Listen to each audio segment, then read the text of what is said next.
Well, hello, everybody. This is Tim Green with Rattle Magazine. Welcome to Rattlecast number 96. Today's guest is Melissa Balmain. She'll be with us in the top of the hour or the bottom of the hour. What do they call that?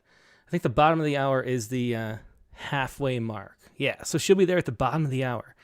But before we begin, we're going to do Poet Respond Live. And before we begin, too, I should say that Rattle is a publication of the Rattle Foundation, a 501c3 nonprofit working to promote the practice of poetry. We've been in continuous publication since 1995 and are unaffiliated with any other organization. We just do this because we love poetry, and I know you love poetry because you're spending your Sunday night with us. So please do click the like button. Make sure you're subscribed. Make sure you share this with your friends. Click on something. Click on the bell for notifications. Whatever you're doing, you can click something. You know what to do. You know what the drill is. Now, we always start out with Poet Respond Live. And hopefully Alex is here. Let's see. I'm going to call up today's poet, Alejandro Escudé, and we'll see if he answers. Alex's poem was House Calls, and he's one of the poets who's been, he wasn't here, so let's see. Well, we will have to do it without him. So the poem today was House Calls, and it was about Dr. Anthony Fauci. And I don't know, I wanted to talk about this to Alex a little bit, but he doesn't seem to be there. So Dr. Fauci, as you know, in the news articles that are coming around this week, his emails were released from the Washington Post, I think it was, who got them through a FOIA request. And so people are digging through, sort of finding dirt on Dr. Fauci. And I'm not personally, a fan of everything Dr. Fauci has done throughout the pandemic. But it does. It's something it's sort of typical of the current world we live in, the state of the world, where people are always looking through your emails, trying to find the dirt to confirm your suspicions. And so seeing Dr. Fauci go through that is what Alex was writing about. And here he says, in this poem, I'll put this on screen so everybody can see. Alex says, in this poem, Dr. Anthony Fauci drives a green Ford Fairmont, and he's also an amalgam of Anthony Fauci and William Carlos Williams. He makes house calls, and he is swallowed up by the Charybdis of tongues. That's one of the snake worm things with tons of teeth ringing it, if you're familiar with that image.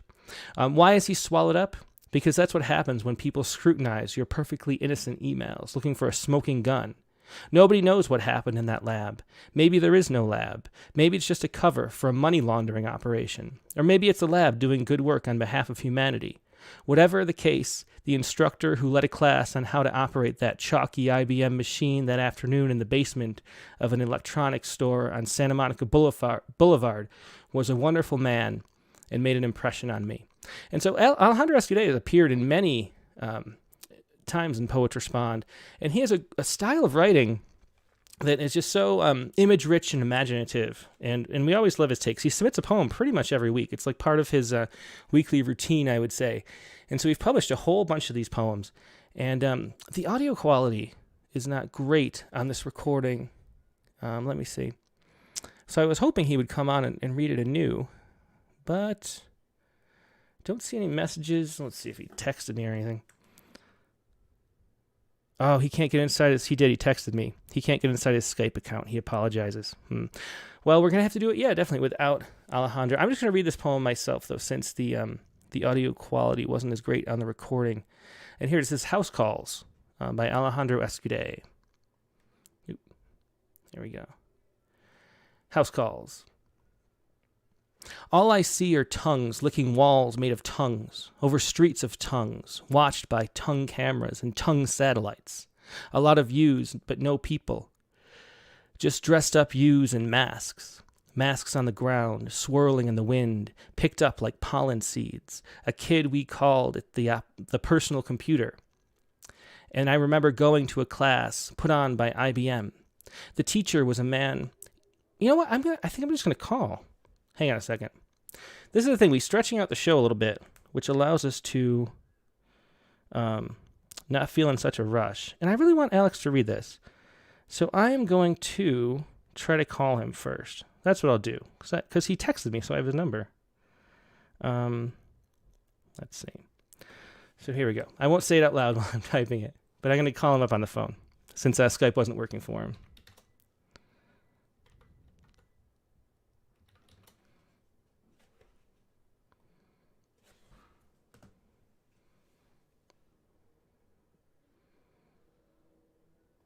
What the heck?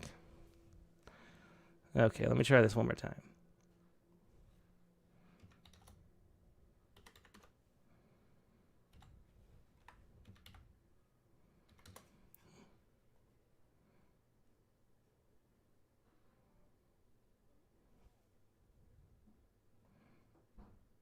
Oh, hang on. He has a new number.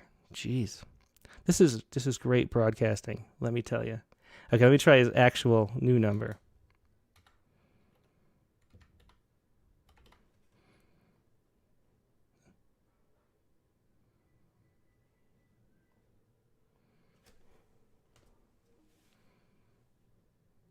Hey, Alex, you're live on the air. How you doing?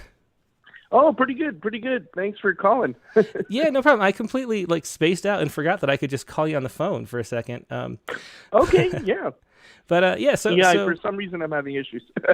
Yeah, no problem at all. So so what can you say about this poem? What inspired you to write it? I think just the reading about Fauci's response to people and how he was saying this is just ridiculous, and I just thought it was interesting that some of his emails are pretty much what we've all said at some point. Yeah, it's weird because I was saying it before. Like I've sort of not been happy with some of the things he's done, some of the decisions he's made throughout the pandemic. But actually reading his emails really humanized and personalized it for me in a way where I felt sorry for him for the first. I think at the very beginning I felt sorry for him. Then he started to do some things like with remdesivir that I didn't like and things like that I was kind of scratching my head over. And flip-flopping on things and not trusting the public, But then reading his emails and seeing just the sort of human reality behind it and the mess and the massive mess that it really was humanizing for me. It had the opposite effect of his critics want to have right now. Yeah, no, I think when I defend somebody, I'm looking at a very narrow thing. So it's not like I love Anthony Fauci. I'm just relating to being attacked for doing your job. Yeah. And basically a whole lot of people putting a lot of responsibility on you, and while they wouldn't be able to do, a quarter of what you do. So, it's sort of like, shut up. That's all we had. We had him. So that kind of thing is it kind of strikes me. Yeah, for sure. And where did this, I imagine that this, there's three things braided through here. And where did that come from? I imagine it felt to me like it was a real dream, but I don't know where was the inspiration for this poem? Just a free association, and I think the connection between the IBM class and Fauci, and then even William Carlos Williams, is this sort of feeling of wanting to get back to beyond post-pandemic normal, but normal that we once knew. And, so I think the poem is nostalgic. I wish we could get back to when we had the personal computer, right? As opposed to what we have now, which is just this weird, kind of, Armageddon, e-world, electronic world. So just where it was very focused and you were just sitting there with a computer.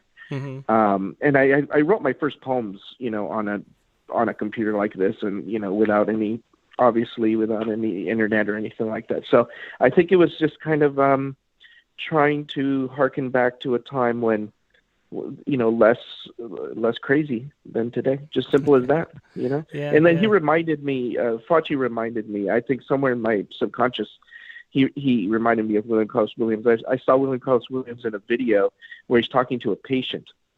And he had the same mannerisms, and the same persona as Fauci. So it was just sort of a doctor type look, And that's a wonderful video if you can find it. It just shows him talking to a woman patient, and he's saying, just do this and just do that, and then he walks away. He's very busy. That's interesting. Yeah, I've never seen that, yeah. I don't even know what he looks like. I've never seen a picture of, even a still of William Carlos Williams, I don't think. Yeah, no, and you get a little snapshot of what, I mean, he's in his clinic, you know, and then you can, I think at one point you can even hear his secretary say, Dr. Williams, you know, and he's like, I'll handle it, you know. So it's a snapshot of his life for real, and, you know, in who he was. So it reminded me of Dr. Fauci, just the look. Yeah, that's really interesting. Yeah, and it's you know, letting your brain go where it wants to go is something you're good at and that poetry requires. So I'm glad you did this. This is a strange combination of things for being in a poem. But why don't you go ahead and read this? House calls. Okay, house calls. All I see are tongues licking walls made of tongues over streets of tongues, watched by tongue cameras and tongue satellites. A lot of yous, but no people. Just dressed up yous in masks on the ground, swirling in the wind, picked up like pollen seeds. As a kid, we called it the personal computer, and I remember going to a class put on by IBM. The teacher was a man with an afro and a big tie, wearing a name tag that read IBM above his name. I hadn't heard the word enter used as much in my life before. Then you hit enter, he'd say. I sat there in my boy body, clacking the keys, and he'd smile down at me and say, you got it, Alex. And I'd feel so good about myself for entering those big green characters into the screen, as if something were happening besides blackmail banter one hears these days. Tongues and tongues and tongues. The attacks. Tank tongues, missile tongues, brutal, anonymous. Tongues encircling Dr. Fauci, dragging him down into a quicksand of tongues. And he, the good doctor, showing up at everyone's door with a leather bag, a stethoscope. And every window is New Jersey in the 80s.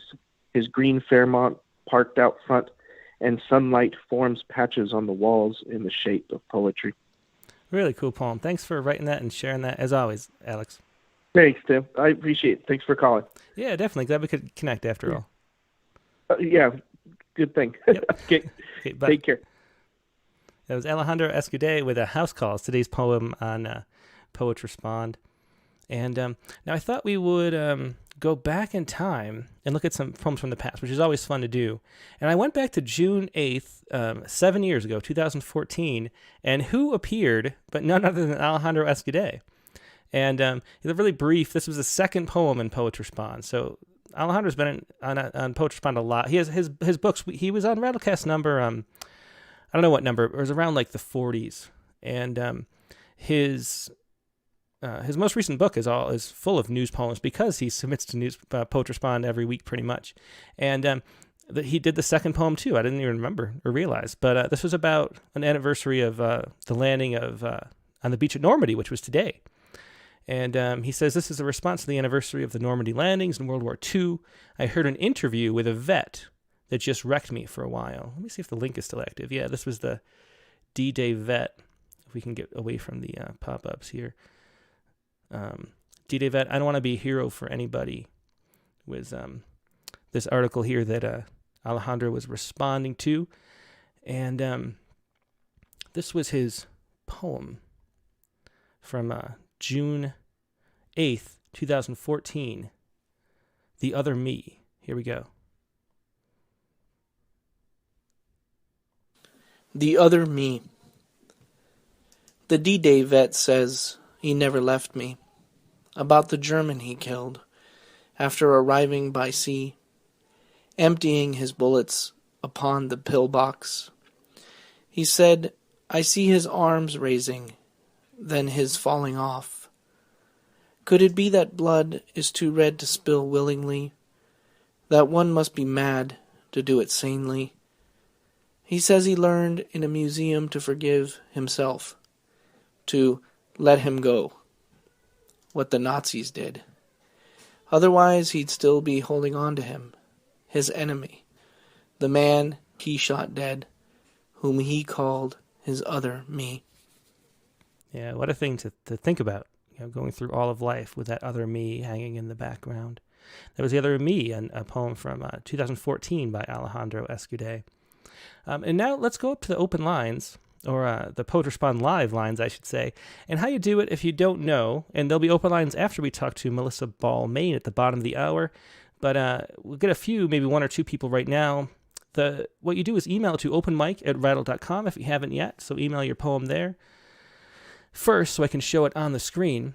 And then what you have to do is pick, either call by phone or by Skype. By Skype, it's Rattle Poetry, all one word. By phone, it's 818-850-7727. By Skype, just send me a chat message and I'll call you. By phone, let it ring a few times, then hang up and I will call you back. And I'm going to, let's go first to this. Somebody just called, and I don't know if it is a Poetry Spawn poet or if it's the open lines for later, but we'll see. This is a 202 number. It's always fun having the first-time callers coming in.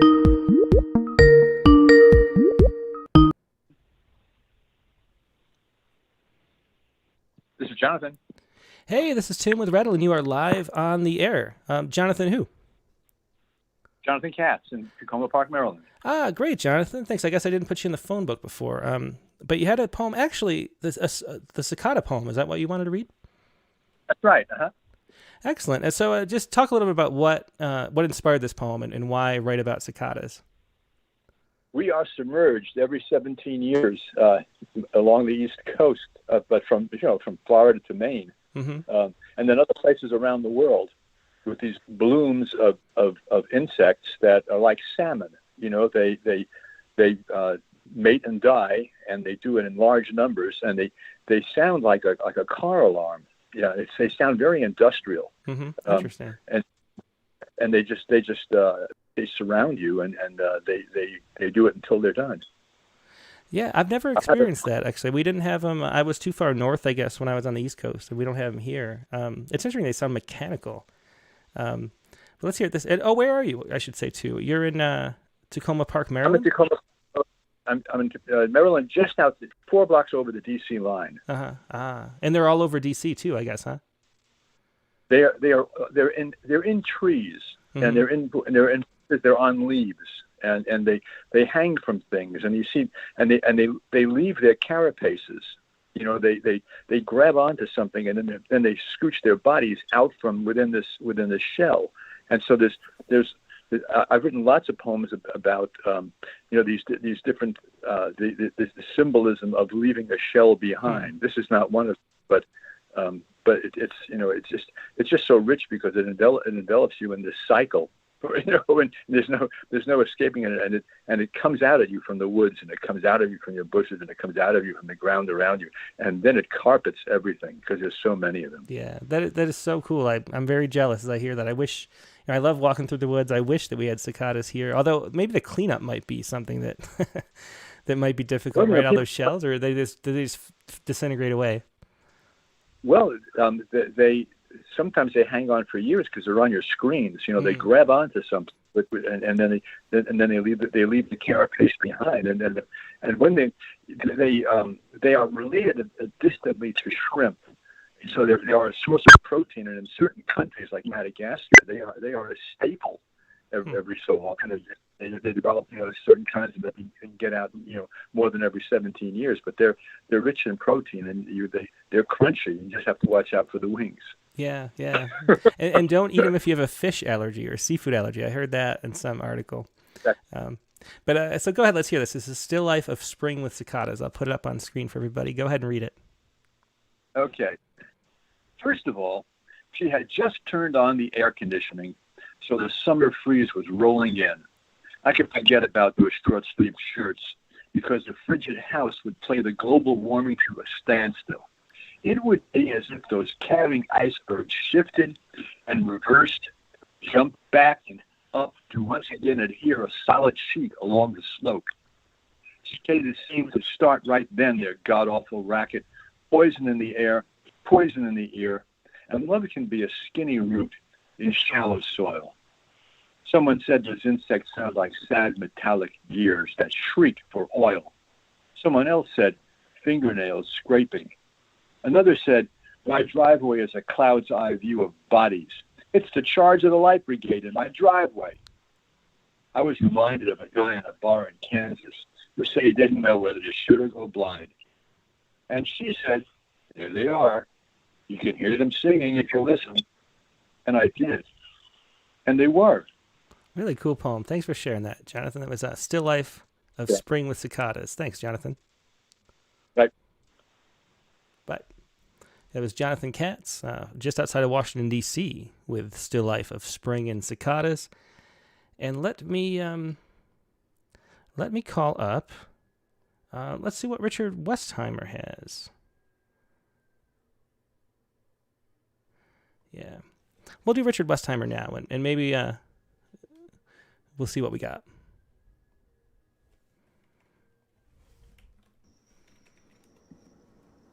Hey, Richard, good to see you. Hey, Tim. I haven't seen you for a week. Yeah, exactly. How is it going with getting folks rescheduled on your new platform? It looks like it's going well. I think everybody. Oh, you mean the email list? Yeah. Yeah, actually, we are up to like 5,000 people signed up. Wow. So that's pretty good for a week worth of trying to remind people. And what Richard's talking about is we've had this email list that was a daily poem. It's generated by RSS, so it just automatically comes out when we make a post every day with a poem. And Google FeedBurner is what drove it for the last 12 years, I believe. And Google, it's always had problems. Google doesn't make any money off it. I think they originally thought they might find a way to monetize it, but never did. So they've never really upgraded the infrastructure. And after 13 years of that being in business, they are canceling it. So we had to switch. We had up to, I think we had 12,000 people who had signed up, or maybe 13 actually. But of course, a lot of those people are old names, old email addresses and things, and people signed up with 5 different email addresses. So who knows how many it really was. But so I'm trying to move everybody over. And if you go to rattle.com/signup, you just type your email address and get the poem every morning by email. And so go ahead and do that if you haven't yet. So thanks for the reminder for pointing that out, Richard. I appreciate it.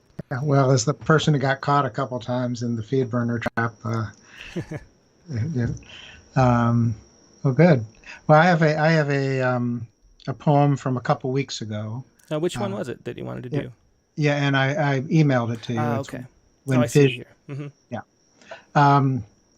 And briefly, the news story is that things are cooking at Chernobyl. Oh, I saw that, but I didn't want to look any deeper. It's very, very briefly, they put a water containment over the containment vessel, and the result has been, because it's now dry, there's no water dampening the reactions that are slowly building up, and basically there's little evidence of fission surging in this inaccessible chamber. They can't get to it. Yeah, that's stuff. Did you see that documentary, or not documentary, but the HBO Chernobyl? I have not, but after I read this poem to somebody, they recommended it. It was so good. It was one of the best. I mean, it was terrifying, but very good. Yeah. Well, why don't you go ahead and read this? When fission surges in an inaccessible chamber. That when fission surges in an inaccessible chamber, that first argument we had, our wedding week, you volunteered to respond to calls at a rape crisis center. I melted down, yelled at you about all those toxic vibes you'd absorb, how they'd afflict the baby you carried, our baby. But really, I can tell you now, I was afraid for me that you'd meet women who knew what sits at the heart of every man, or at least in me. They'd warn you that all men are not quite stabilized reactors, nuclear, smoldering at our core. And though I am okay now, they would have been right then. Every new fight we had was fired by that fission, surged until some control rod snapped. All the jam-cracking door slams, the late-night explosions, these were the reactive material of me thirsting when you needed sleep for our bodies to be twined. I was lust blind, a chain reaction, breaking containment. Now the once barren fallout zone around us, too hot to touch so many times, is a greening field, warm enough for growing things, fissile enough to stoke welcomed fires. Excellent. Yeah, another good poem, Richard. You're really on a roll lately with the poems. That was When Fission Surges in an Inaccessible Chamber. Thanks for calling in and sharing it. Yeah, thanks, Tim. Yeah, and if you want to call in, if you have something else for later tonight, too, feel free then. Okay, will do. Bye. Okay, take care. Yeah, it was Richard Westheimer with another Poet Respond poem. Let's see, we got 2 minutes. Maybe I will share this one. This is, let's see, how many minutes? Yeah, let's do it really quick. This is a year ago today. Of course, the George Floyd's death was only a year and a week ago. And so a bunch of the poems right now at this time last year were about the death of George Floyd and the protests in the wake of that. And the poem from exactly 1 year ago was Prince Bush's Middle of Protesting. And let's just play. Actually, I'll read what he says first. He says, tear gas is being used against peaceful protesters, and it can cause PTSD. And there's, of course, an article about tear gas being used on protesters. And we have 2 minutes left, and it's perfect timing. So here we go. This is Prince Bush reading Middle of Protesting.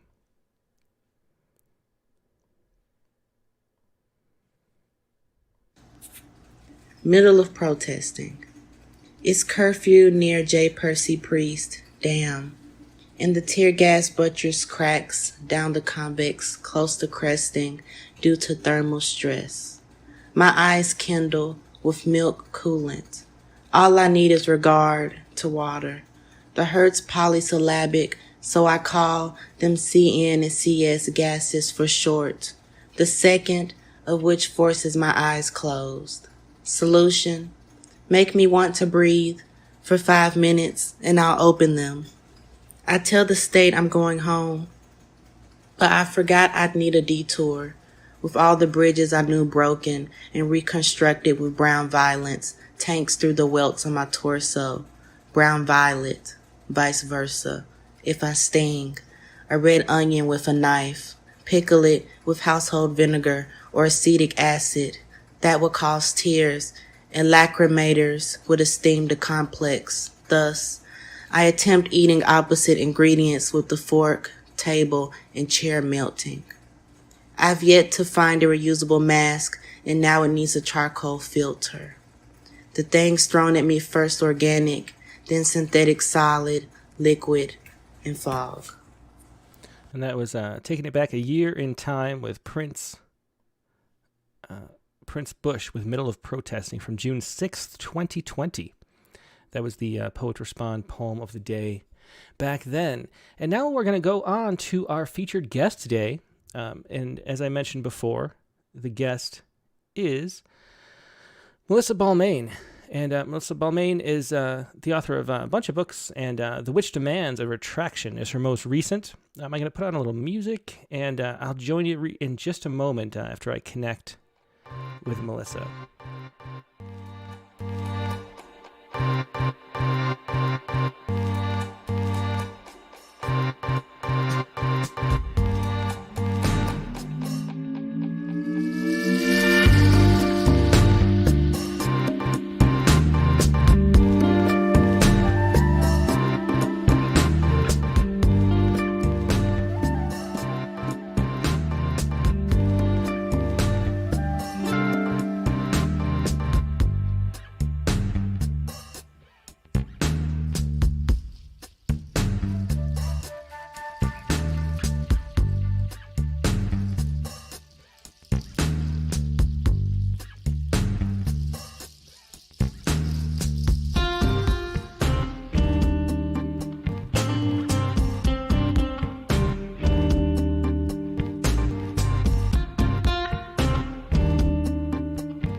And we're back. Thanks so much for your patience. We're here with Melissa Balmain.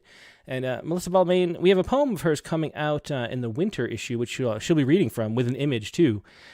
She's also the editor of Light Poetry magazine, which is really the premier poetry magazine for light verse in the country. Melissa Balmain is a humorist, journalist, and teacher. Since 2012, she has edited Light, the country's longest-running journal of light verse, founded in 1992 by John Mella.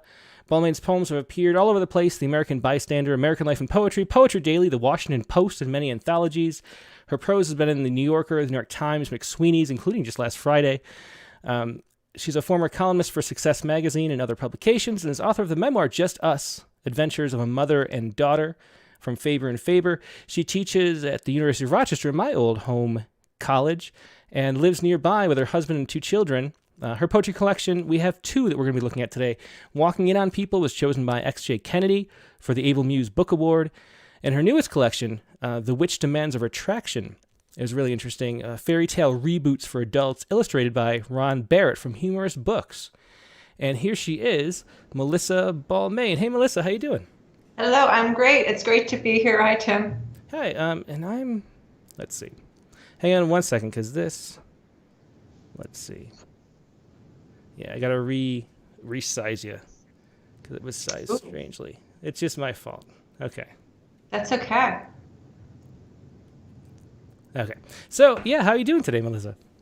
I am doing great, thank you. It's been a lovely day during what a good friend of mine calls clapping season, where all the parents go to all the recitals and other performances of their kids. So I am beaming from my daughter's lovely piano recital. Very so cool. that was very nice lead into this, yeah. And graduation too, right? Like, everybody's graduating and doing everything.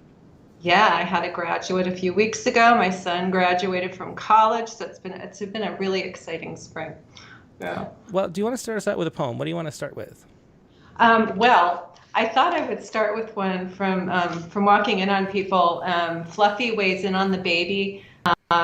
Because it illustrates one of the things that we'll maybe be talking about later as far as my poems go and other people's poems. And also, I tried to read this on another reading recently. We got Zoom bombed, so really? I never finished it. So everyone who wondered, that ended oddly. That really was a bad ending. That's because it was cut off. So, I mean, maybe you'll still hate it, but at least you'll hear the whole thing. Okay, so go ahead. All right, so this is a poem for that may ring bells for anyone who has either ever had a baby, or anyone especially who's had a baby while having a pet in the house. Okay, and I think the speaker will be obvious. It's a persona poem. Fluffy weighs in on the baby. It's hairless as an egg. Why bother petting that? It doesn't purr or groom your leg, and yet you feed the brat. Instead of catching mice, it grapples with its socks. It's never taken my advice to use the litter box. It can't climb up a tree. It can't chase balls of string. It leaves you 0 time for me. Just eat the wretched thing. And there's another example of the dark humor that runs throughout this book. Fluffy weighs in on the baby. So this is Walking In on People, poems from Able Muse Press. And that really sets up perfectly like what you do with poetry, which is, I think do you write exclusively like humor and dark humor and light verse, or do you write other? No, I sometimes write other stories. In fact, you've published at least one of my like not overtly humorous poems. Mm-hmm. But yeah, I do tend toward the lighter approach to sometimes very dark material, sometimes less dark material. Yeah, but I tend to try to find the humor in things. So what do you think that is it that draws you to that? How come you end up being a humorist? I think I've said this to you before when I was on Rattlecast a few months ago. I think I'm just wired this way. Mm-hmm. I tend to gravitate toward, the absurd and, just weird little moments that are revelatory of human nature and society and that kind of thing. So it is, an inborn thing, but also sometimes I think it's it's more of an almost deliberate coping mechanism. Certainly in the last year, I know I am not alone among poets in finding that writing was a way to get through. And for me, because of that wiring, also trying to find the humor in things that are just not obviously hilarious. Mm-hmm. Yeah. So maybe just talk a little bit about your background. How did you end up being a writer? Did you write poems when you were young? Did you come to it later? Did you always want to be a writer? Was there something that like unlocked it for you? Wow. Let's see. I did start writing very young. And I remember writing at least one soulful, I am alone at night, it is cloudy kind of poems. But most of the things I remember writing as a kid, even then, tended toward finding the humor in things. I remember that I did a lot of poetic parodies, song parodies, which those of you listening who write comic poetry probably know that's like the gateway drug to writing other forms of light verse. And I often assign parody to my humor writing students because it is a nice, fun way in. So I did a lot of that. I also wrote a lot of fiction. And then I became a journalist. And surprise, one of my main specialties as a journalist, I did a lot of different things as a journalist, but I did tend to write feature stories that were along humorous lines. I became a columnist for a variety of publications, and again, tending to find, humor in life and writing about that. Yeah. Well, I think that the main topic we want to talk about throughout this whole episode is humor. But why don't you read another poem just to sort of keep it rolling and have more examples, and then we'll talk more about it. Okay. Well, how about, so we just heard, a persona poem from the point of view of a cat. And writing persona poems is a passion of mine. I really enjoy it. I wrote recently in Robin Helvig Larsson's blog that I think it's because I'm like a failed method actor. So, and not that I was ever a professional actor, but, it's sort of like, this is my way of acting, inhabiting other people. In my new book, I get to do this a lot because I don't know if you can see this very well, The Witch Demands a Retraction. It's a whole bunch of fairy tale retellings for adults. I hasten to say for adults because it has these charming, wonderful, hilarious illustrations by the illustrator Ron Barrett. And he's done a lot of things for children as well, so I would not want to mislead you. Okay, so anyway, I've got poems that are retellings of fairy tales, and for the most part, they are from the perspective of a character from a fairy tale, not necessarily the one whose perspective predominates in the versions that we're more familiar with. So I'll start with the first poem in the book, which is called Fed Up. Yeah, I'll put it on screen as you read for everybody so they can see the pictures and stuff. Yeah. Yeah, I forgot you're going to do that. Okay. So, Fed Up. Red Riding Hood's grandma had chest pains galore, cholesterol looming at 244, and blood pressure spikes. Though she kept it all quiet, her daughter found out and imposed a strict diet. No more would she bundle Red off with a pail of cookies for Granny. Instead, she sent kale and casseroles ranging from foul to insipid because she had stripped them of every known lipid. One day, Red arrived to find Granny in bed. "Come closer, my dumpling," the dowager said. "Forget the lame cover-up tale that came later. No wolf gobbled Red. It was Granny who ate her." And that was a Fed Up. And I mean, look at these great illustrations too in this book. I mean, I when I read this earlier today, I thought, well, I'm gonna have to hide this because my 6-year-old son is gonna see this and think it's cool. And then the poems, I mean, there's some stuff, I mean, it's for adults for sure.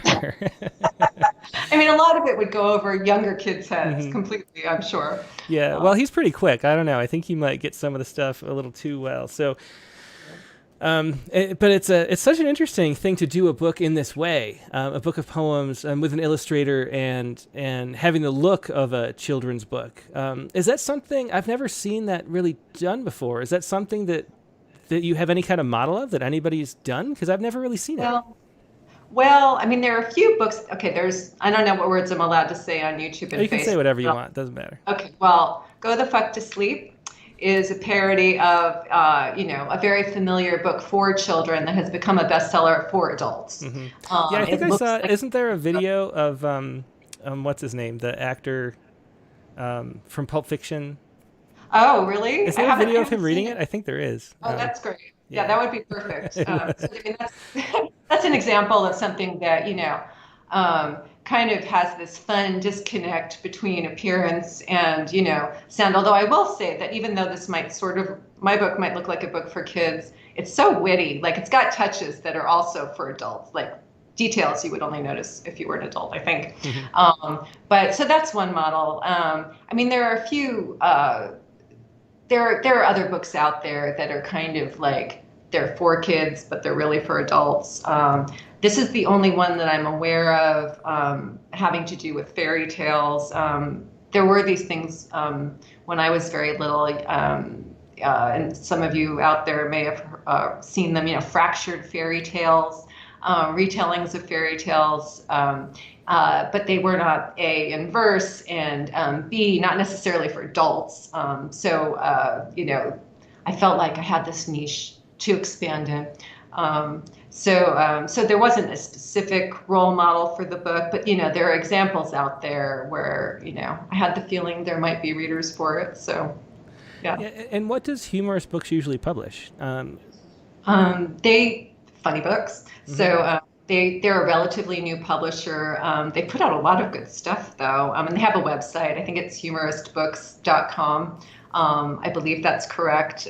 Maybe you can put it in the chat if you're able to find it. Yeah, it's not usually they're at the back of the book, but it's not on the back of this one. Oh, so really? We'll find it somewhere, though. Okay. It's at the very bottom on the back next to the barcode. I think you see it really teeny. But yeah, it's not the website. Anyway, they've published, I don't know, maybe a dozen, 20 books, something like that.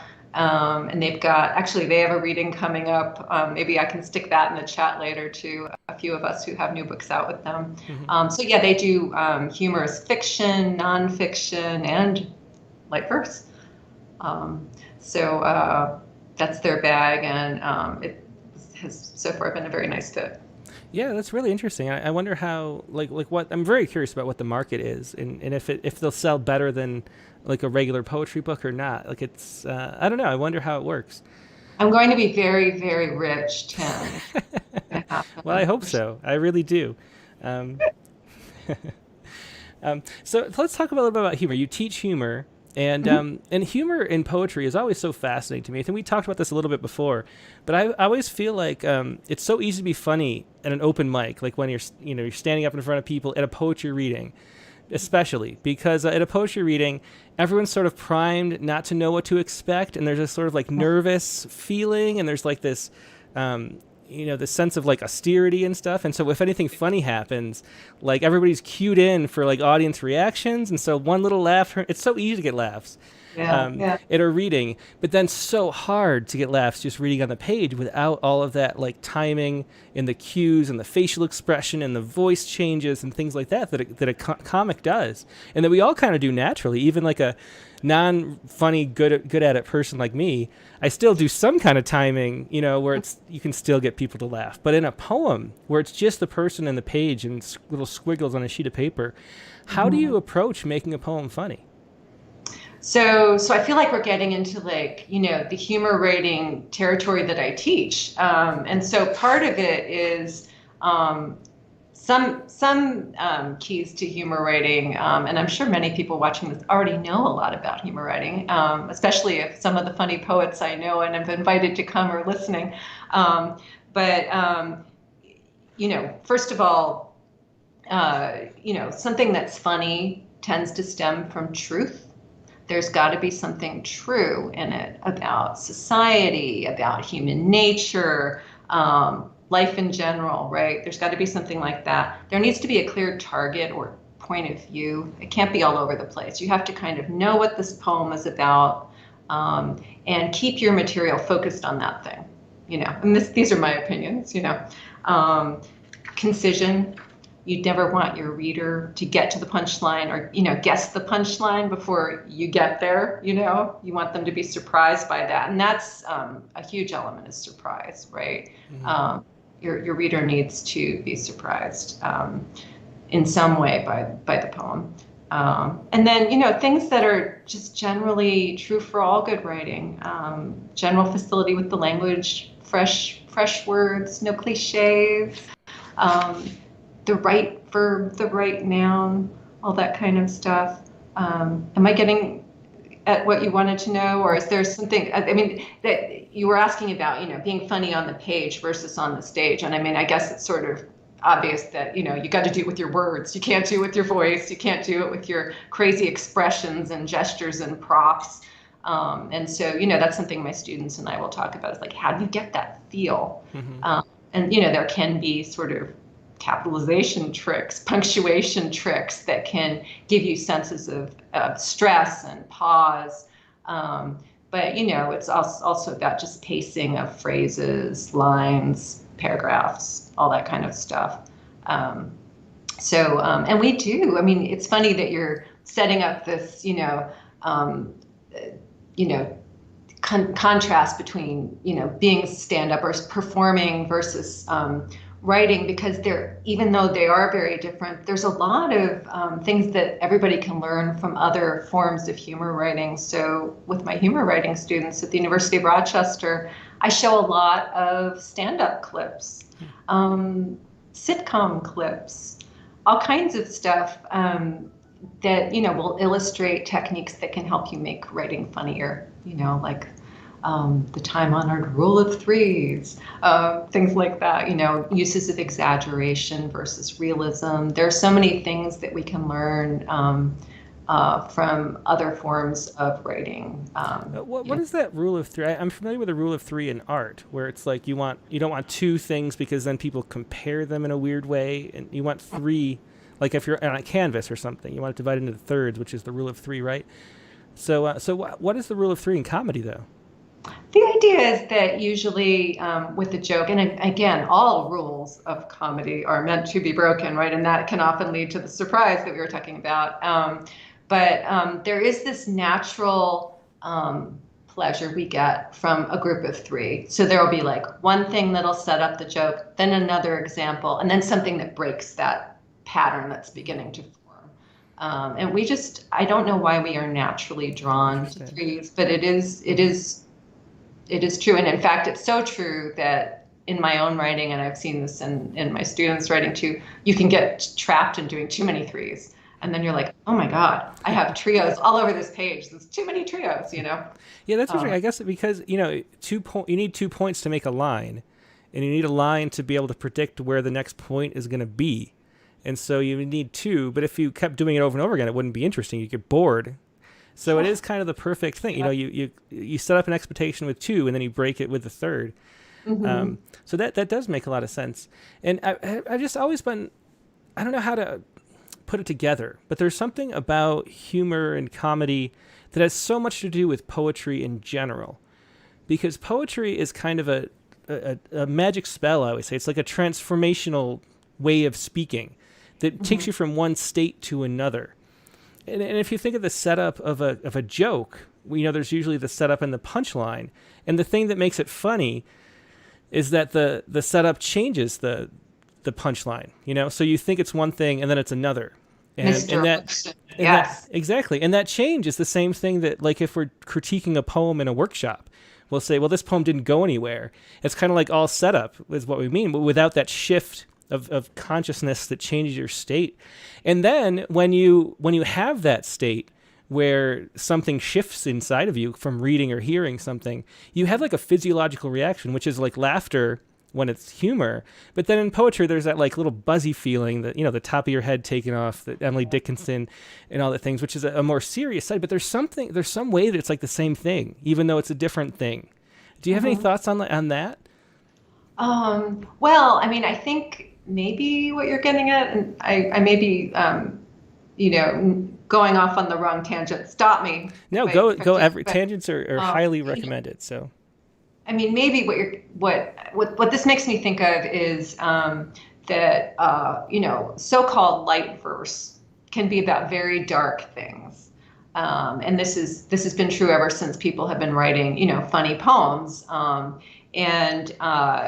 think that it can be a way of getting people to see something in a new way or pay attention to something dark without them wanting to run away. It's like a spoonful of sugar makes the hard truth go down.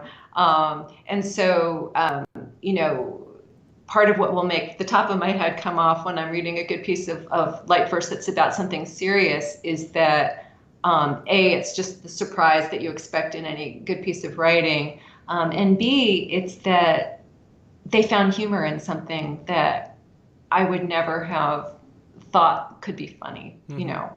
Dorothy Parker on suicide. That's not an obviously a laugh out loud topic. And yet she manages. Now, this is not, and there's many kinds of laughter. Right, just as there are many kinds of so-called light verse, everything from slapping your thigh, guffawing laughter, to the worm chuckle, to the wry smile. So there's all these different kinds.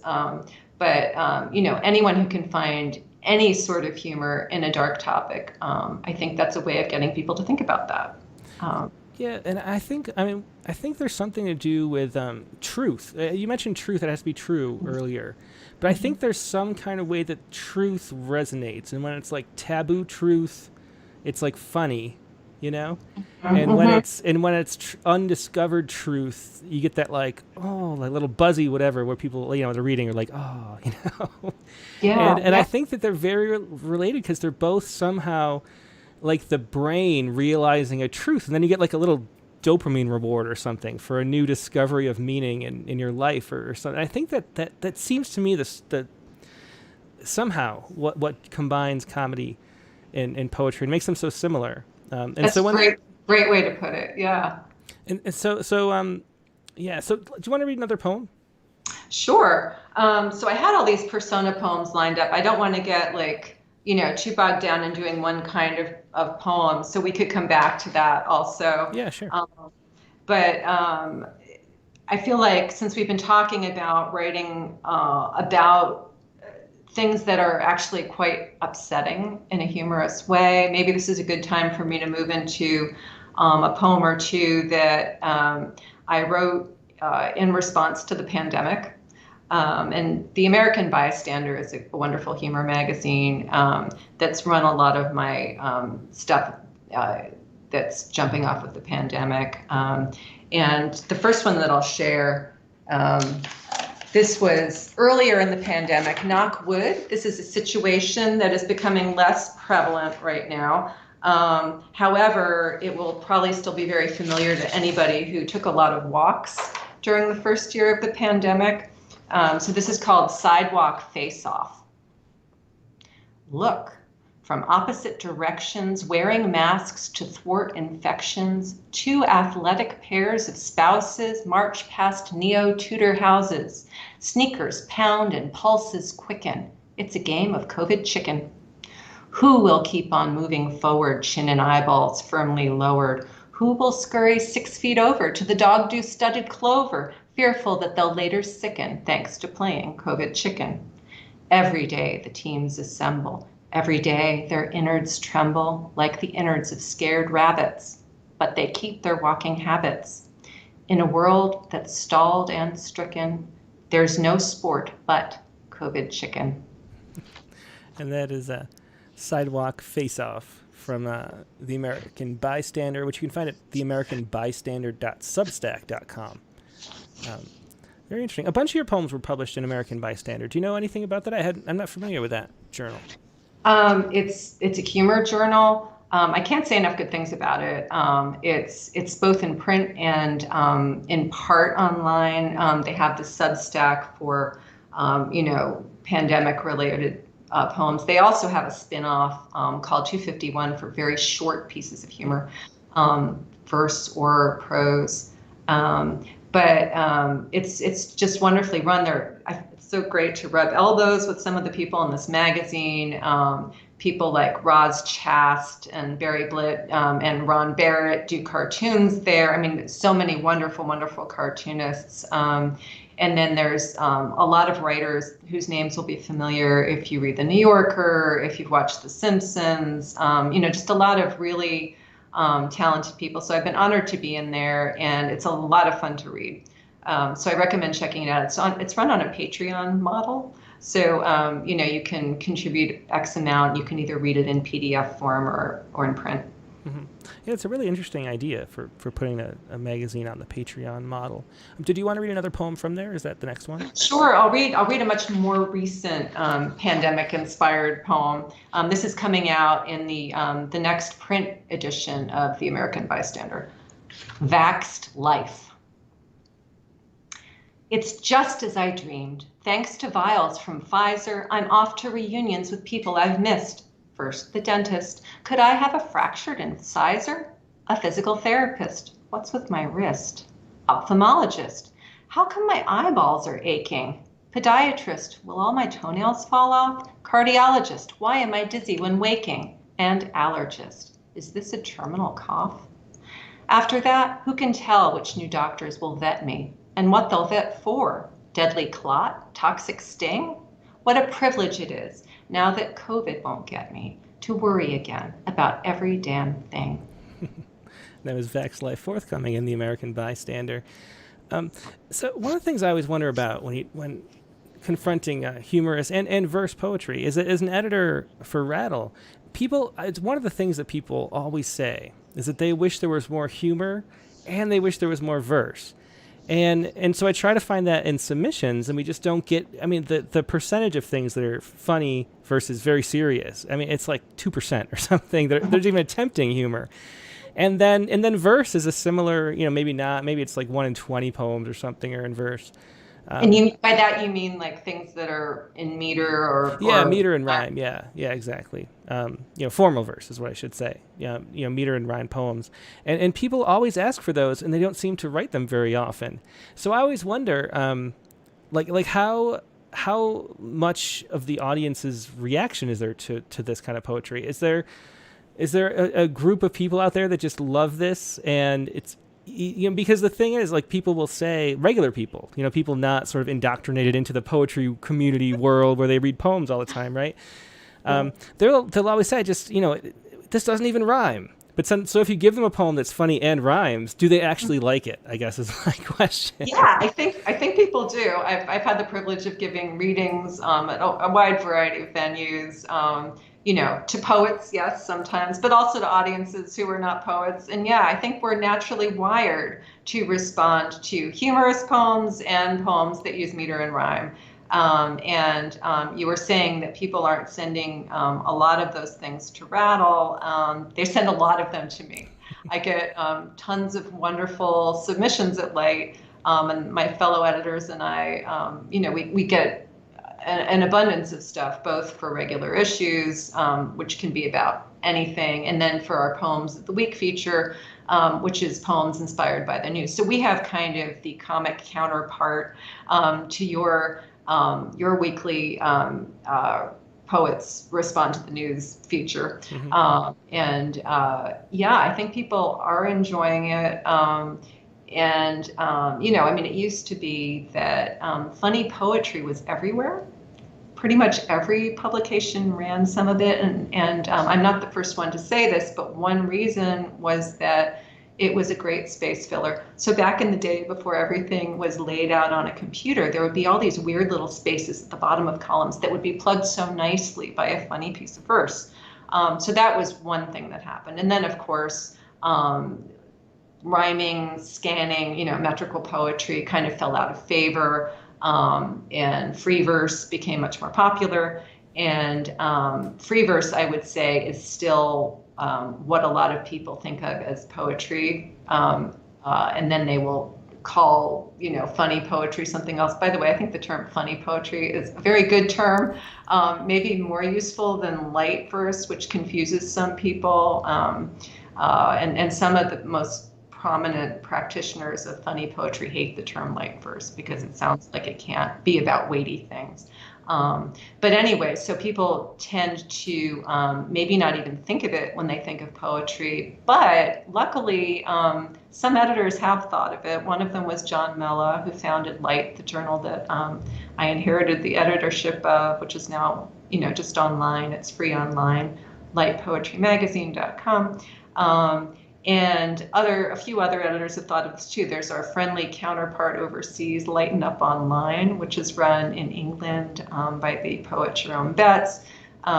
Some general interest publications now run funny poetry regularly. One of the main ones is the Washington Post Style Invitational, which is a weekly humor contest, which is a lot of fun. And pretty often, like I would say, I'm going to get the number wrong, but I would say at least 1 out of every 10 or 12 contests will involve comic poetry. Mm-hmm. And a lot of the times that'll be something sparked by the news, or it could be, a lot of it has to do with vocabulary, like weird words, doing poems about weird words. Once a year, my very favorite contest is obituaries in verse for people who've died in the previous year. And that could be like big name celebrities or people you've never heard of, but who happen to have a colorful life that is conducive to a funny piece of poetry. So anyway, there is, I think that, I don't know if comeback is too strong a word, but there has been somewhat of a resurgence, I think, of light verse, thanks to there being venues for it. And I thank you for being one of those venues, at least occasionally. You've published some of my things and some funny things by a number of other people that I've really enjoyed. So when you build it, the funny poets will come. Yeah, that's what I hope for. And I want to publish things as with as much variety as possible. I mean, that's the main goal. And so if everything's starting to hit one note, then I say, oh no, we need a different note, like ASAP, Mm-hmm. And so I want every poem to be a surprise when you turn the page. And so it's important to get funny poems in there. I just feel like it's one of the hardest things to do. There's some times where you read a poem and you like burst out laughing to yourself mm-hmm. in a room, but it doesn't happen very often. It's tough. It's a tough thing to do. And there's some way that humor is more social, I think, that makes it more difficult to work on the page, which I guess is kind of what I was talking about earlier, mm-hmm. where, it's sort of a letting everybody know that the tension is dissolved or something. There's some kind of social cue that the laughter plays. And, even if you're watching like the funniest comic all alone on YouTube in your apartment with no one around, you don't have that same reaction as much as you do. So it's more of a social art too. That's true. Yeah, that's why a public reading, of humorous verse is just a joy. It's so much fun to be in a room full of, comic poets reading their work, hearing the reactions. And you're right, if people around you are laughing, you're more likely to laugh. So people who can make you laugh all by yourself, that is harder. And of course, it also depends on you, the reader. Like, how good a mood are you in? Mm-hmm. Are you ready to laugh or not? And the same can be true. Like, laughter can definitely be inhibited in an auditorium if the wrong people are laughing or the right people aren't laughing. I've had this described to me by, I used to do a lot of comedy improv, and I have a number of friends in that world. And one of the improvisers I've worked with talked about how he was doing some humor for a corporate audience, and everybody in the room was waiting to see if the boss would laugh. And if the boss didn't laugh, like, the comic was dead, mm-hmm. So it really does depend. Yeah, there's an interesting thing too that humor is used as a way to determine like position on the dominance hierarchy too at the same time. Mm-hmm. So it's interesting that you would say that, because if your boss makes a joke, everyone laughs, no matter, whether or not it's funny. And then there's an infectious way that you sort of start to think it is funny. So it sort of all works around that way. Mm-hmm. Well, I should say that if anybody has any questions for Melissa, please do pass them along. There's one good question over here from Nate Jacob I'll ask in a little bit. But let's hear another poem. I want to make sure we keep up with poems. Okay. So I guess I'll try and I do want to hit the one that's going to be in Rattle. And this is not necessarily a slap your thigh sort of humor one. So don't feel bad, people at home, if you don't slap your thigh. This is an example of me, I think, using poetry as a way of trying to make sense of the incomprehensible.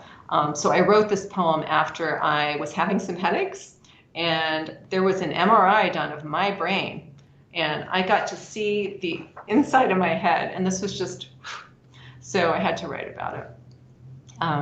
On looking at an MRI cross-section.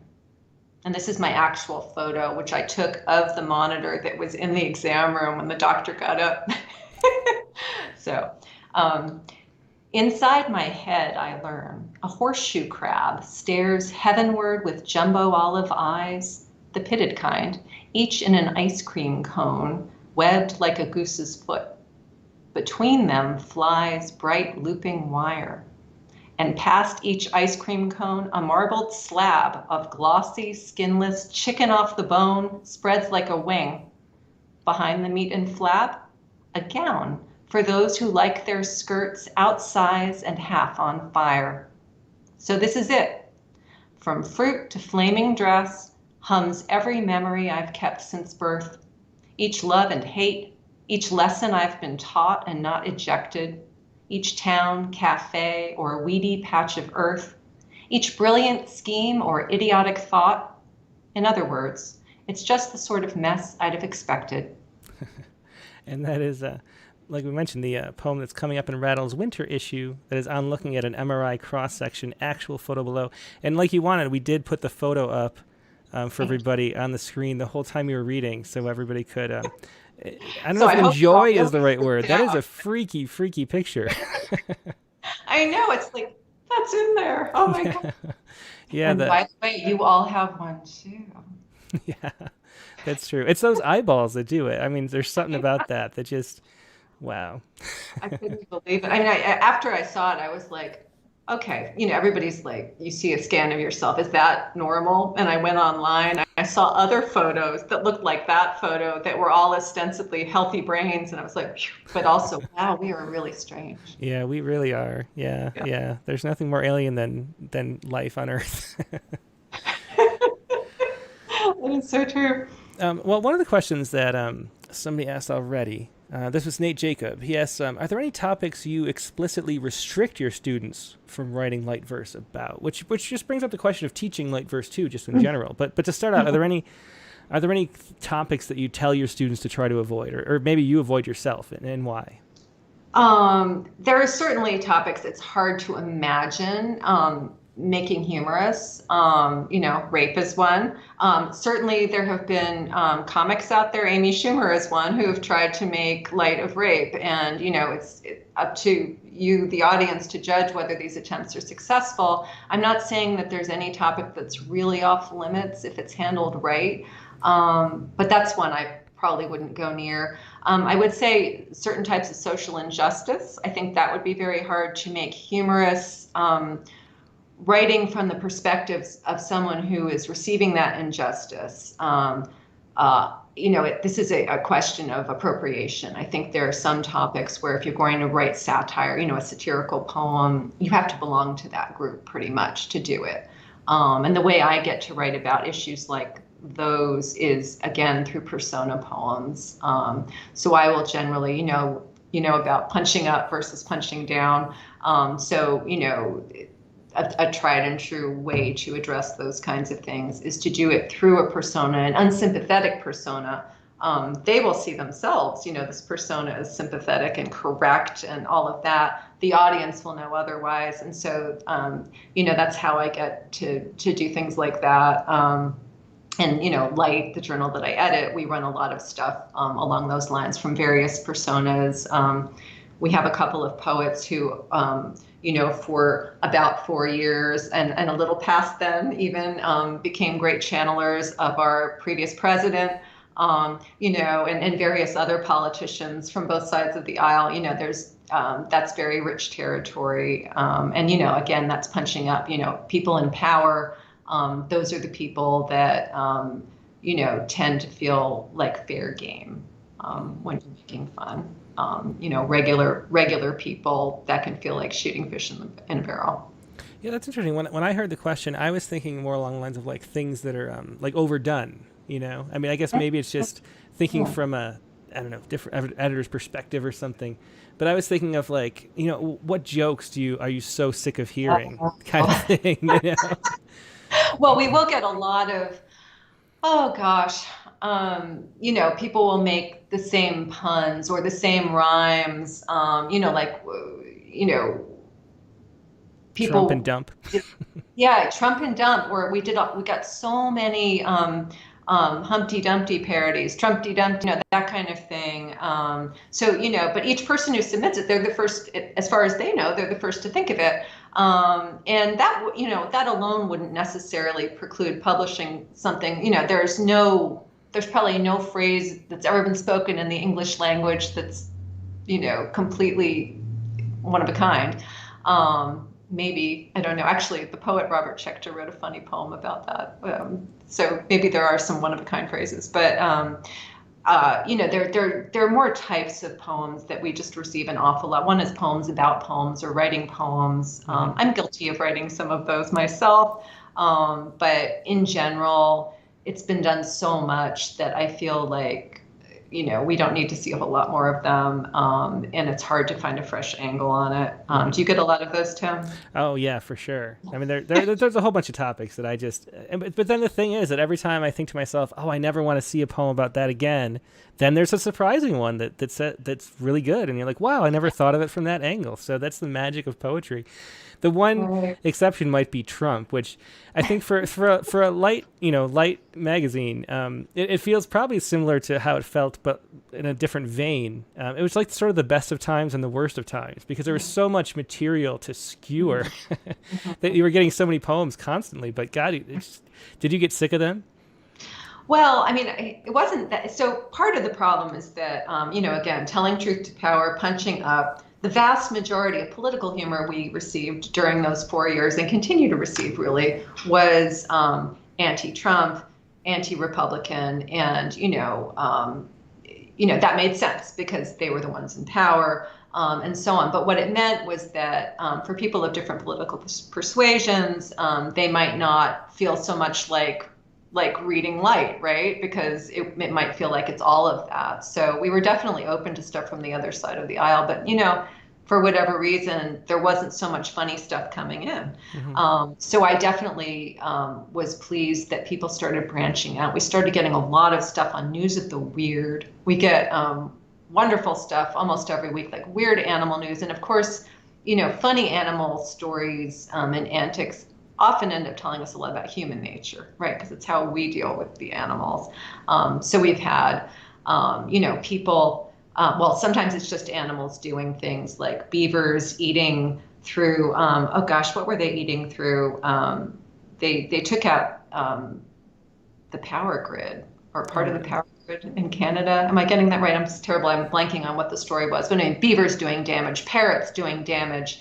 And then, of course, people doing things with animals, like there were a couple different stories of people in Florida, Florida man and Florida woman doing things with alligators and that kind of thing. So we get a lot of good animal stories. We get a lot of, really just fascinating news from all over the world. I find out a lot of my favorite news stories through funny poetry that comes in through our submissions queue at Light.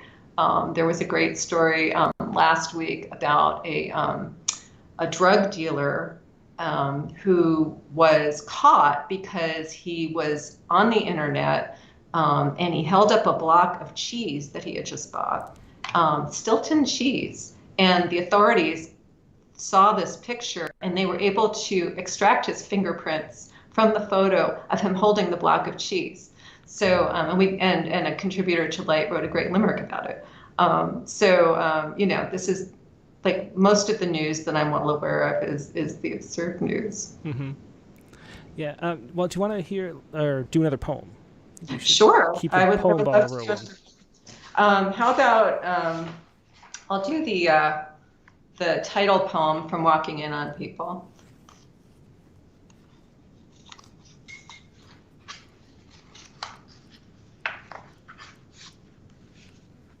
And I will say, people often ask me, is this poem 100% true? It is 100% true.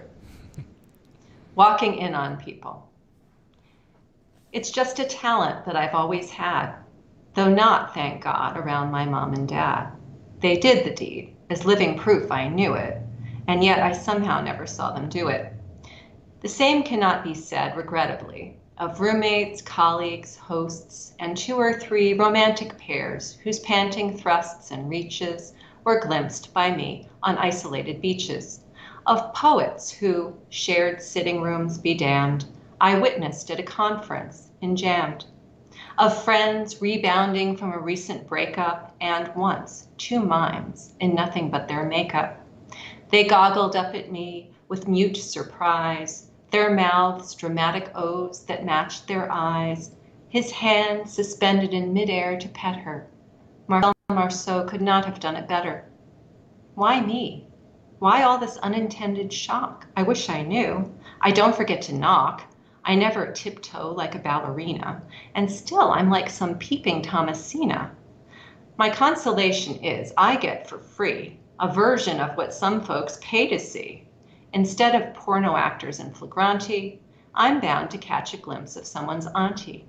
And though it will humiliate us both, while prompting an unconscionable oath from Uncle Irving, Archibald, or Maury, it's guaranteed to make a better story. That is the title poem, Walking In on People, from that book from Able Muse Press. And I wanted to talk a little bit about the just the way that meter and rhyme work within humorous poetry, because it's like we're talking about the setup and the punchline. It's almost like every rhyme is a setup and a punchline.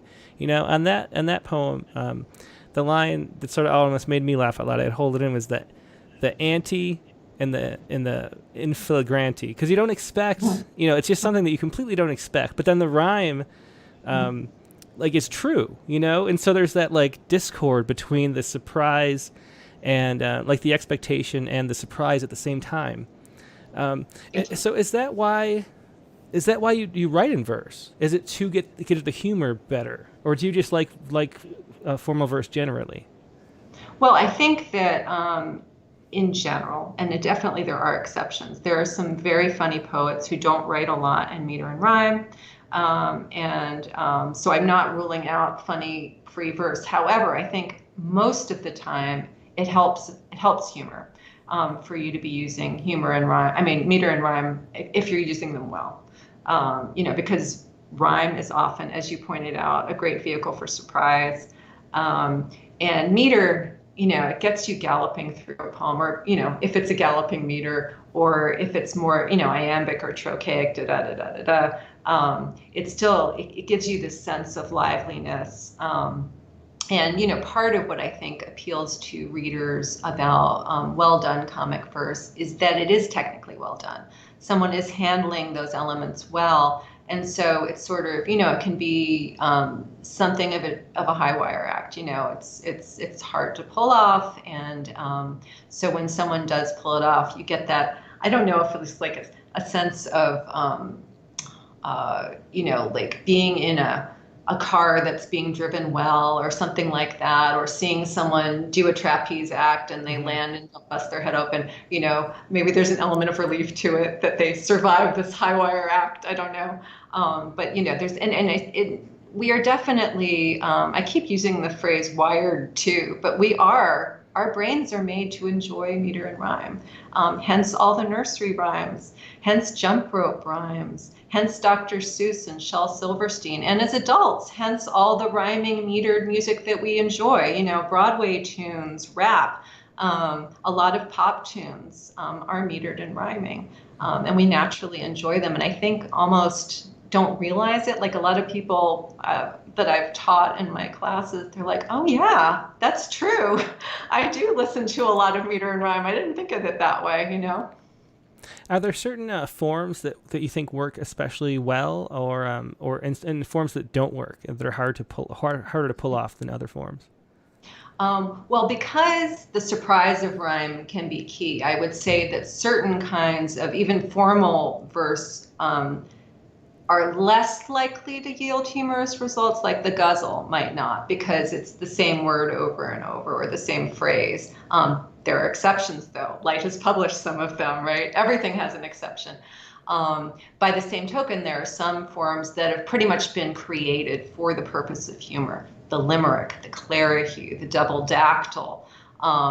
These are forms that were deliberately invented because of their comic potential.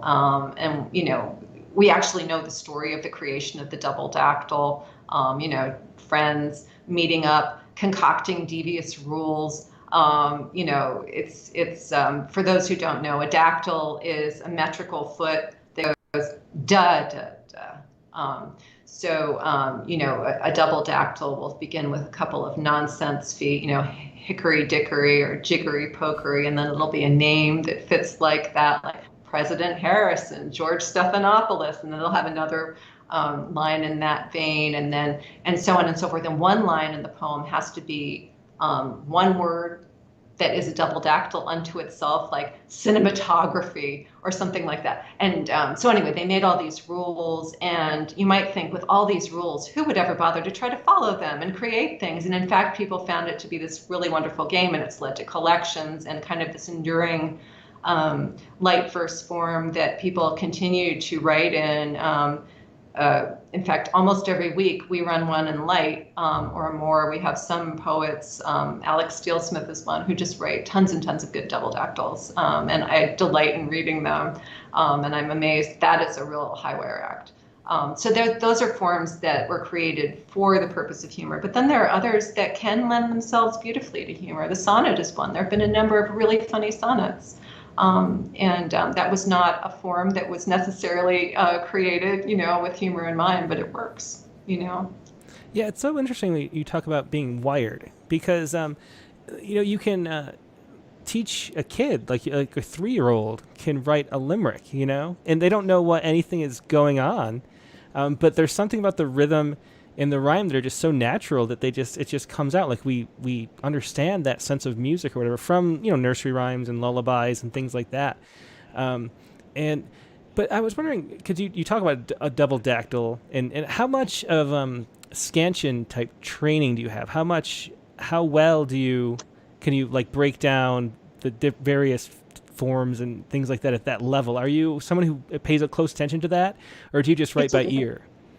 No, I pay attention to that, but I mean, after a certain point, it becomes fairly instinctive. But, you know, I still am susceptible. When you're writing in meter, you are sometimes trying to fool yourself into having things sound the way you want them to sound. And so I definitely count on having other people read drafts of things and tell me, Melissa, my husband's a musician, you know, an amateur musician, a professional philosopher. And I always show him my stuff, not just because he has great instincts in terms of humor, but because he has a great musical ear, and he will hear when my meter goes off the rails. And I always tell my students, you got to show your stuff to people. And you also have to put it aside, because after 24 hours, say, something has, you know, stopped whirring in your brain that was forcing a word to scan the wrong way, and you realize it's not umbrella, you know. So you have to show people, and you have to let it sit a little bit. So I am aware of those things, and one of the services I try to perform for people who write for light is, if there's a wonderful poem, but here's a line where it's not scanning right, I will point that out. And say, you know, ready for tweak, you know, that kind of thing. I try not to do that too much. I don't think there's any writer alive whose secret hope isn't that they will submit something and it will be accepted as is, you know. But at the same time, I wouldn't want to publish something of my own if there was a glitch in it. Mm-hmm. So, yeah, for sure. Well, we're coming sort of up on time a little bit, but maybe there's time for a poem, a little bit more discussion, and a last poem. So 2 poems. Do you want to read something as your penultimate? Sure. So let's see. What do I have left that I have not read? So we talked about, you know, using light verse as a way of social criticism or political criticism, and using a persona. So here's another poem of mine, Satan Talks to His Therapist, that also appeared in American Bystander. And This is one last year, early November, for some reason, I started wondering how Satan was getting along. And so this is a poem from Satan's point of view. And I imagine that he sounds kind of like Jeremy Irons.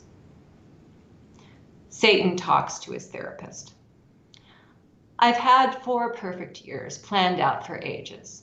Split families up and stick the brats in cages. Dump cherished friendships in a flaming pool. Give power only to the dumb or cruel, and money just to those who have too much.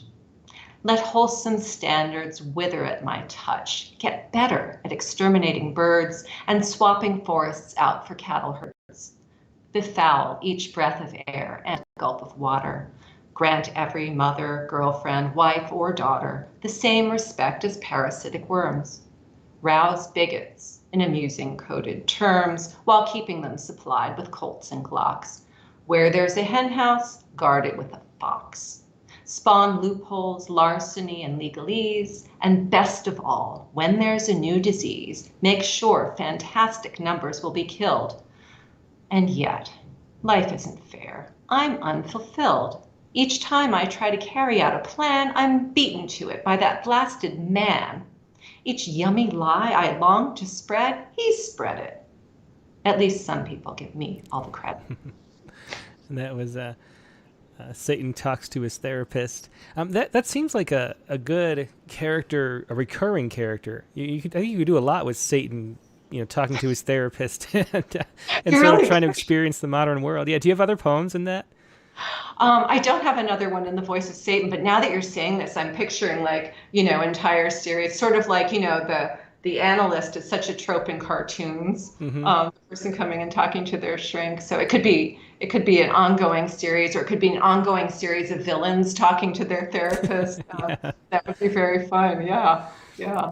The one thing we haven't talked about yet was just how you go about composing, humorous poetry.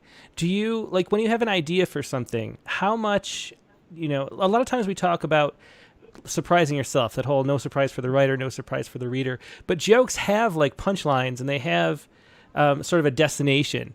So how much of a destination do you have in mind, and how much are you just playing with a concept? Like, I imagine, that idea of Satan talking to a therapist sort of came in your head and you're like, let's have fun with this. It seems like you just have a lot of fun with stuff. Is that how it works, or are you writing towards some kind of conclusion a lot of the times that you know what you're doing? I would like to say that I always know where a poem is heading. I don't. I would say, like, at least half the time, I think I know where a poem is heading. And then often it doesn't quite go there. Like, I'll realize that ending isn't as fun as I thought it would be. It needs a new ending.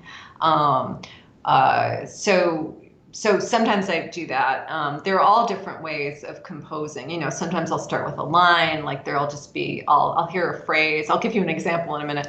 I'll hear a phrase that starts to resonate in my mind. COVID Chicken was one, that poem, Sidewalk Face Off. I'd been taking lots of walks with my family, and I was like, this is a game. This is a sick game we're all playing. What would it be called? I'm like, COVID Chicken. And that's sort of what led to that one. Sometimes it'll be the title. I'm kind of a shameless punster, and so I've had some poems that started with the title. I wrote a villanelle, the form villanelle, and I broke that down in my mind. I was like, villain L, and then I ended up writing a poem called Villain L about women's magazines. So it can happen that way. And sometimes I just have to kind of write a few lines of a poem to see, I'll write a bunch, and then I'll hit one line and I'll be like, okay, that's the heart of this poem. And then maybe the meter will come from that. And then the form will sometimes evolve a little more gradually. Like, I don't necessarily say, this is going to be a sonnet, I might realize that after a couple of lines. And sometimes I have to complicate things a little bit for myself. It's a way I have of keeping from getting too maudlin, I think, if I'm writing about something personal. If the form gets more complicated, it forces me to have more interesting ideas that will then get me away from, kind of boring, weepy modes of thought. So, do you do a lot of revision then? Like, the hardest thing, it seems to me, would be the way, like the combination of pacing and meter, because it, like a Shakespearean sonnet or something where you're supposed to have a turn. And you have to sort of time it right too as you're juggling. It's sort of like watching somebody like ride a unicycle while juggling or something. Like there's two things simultaneously that you're trying to do, and so it does end up. Does that sort of click together in the revision? Is that how it goes revision about more? is so important? As they say, writing is rewriting. All my first drafts suck. I will say that again. All my first drafts suck. And I say that to my students because, often I think students think if the first draft wasn't brilliant, then you're a terrible writer, But no, revision is so important. Often something that seems like a mess on Monday will be feeling much better by Wednesday, revision. I revise just ceaselessly. My husband makes fun of me for like how many numbered drafts of things will be in my computer, and often they'll all be open. Like how many drafts does a typical poem go through, would you say? Could you put a number on it? Oh God, 1 million? No, no, not that many. It's a little hard to say exactly because sometimes I'll be revising in the same document, and then when it gets to be too much of a mess and there's too much detritus building above and below it, I will, save that as a new name, and then I'll start fiddling with that one. So I don't know, like at least 20 odd drafts. Not every poem, right? A quatrain, I can sometimes wrestle a quatrain into submission fairly quickly. But other things will take longer. The thing that you mentioned that I just had in McSweeney's, which was a set of parodies of famous poems in honor of National Donut Day. There were some poems in there that I revised quite a bit, and then there were others that came together more quickly. But yeah, it's important to revise.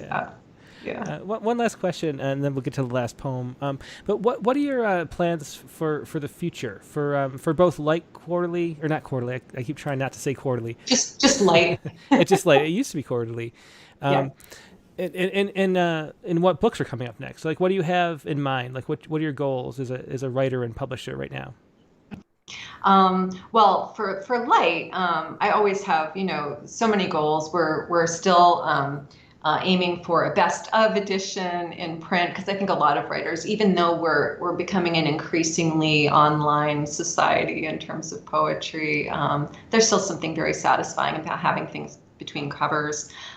We want to continue having wonderful events. Again, the pandemic was an awful, awful thing, but we have had a lot of great events during it as a journal, a lot of Zoom readings.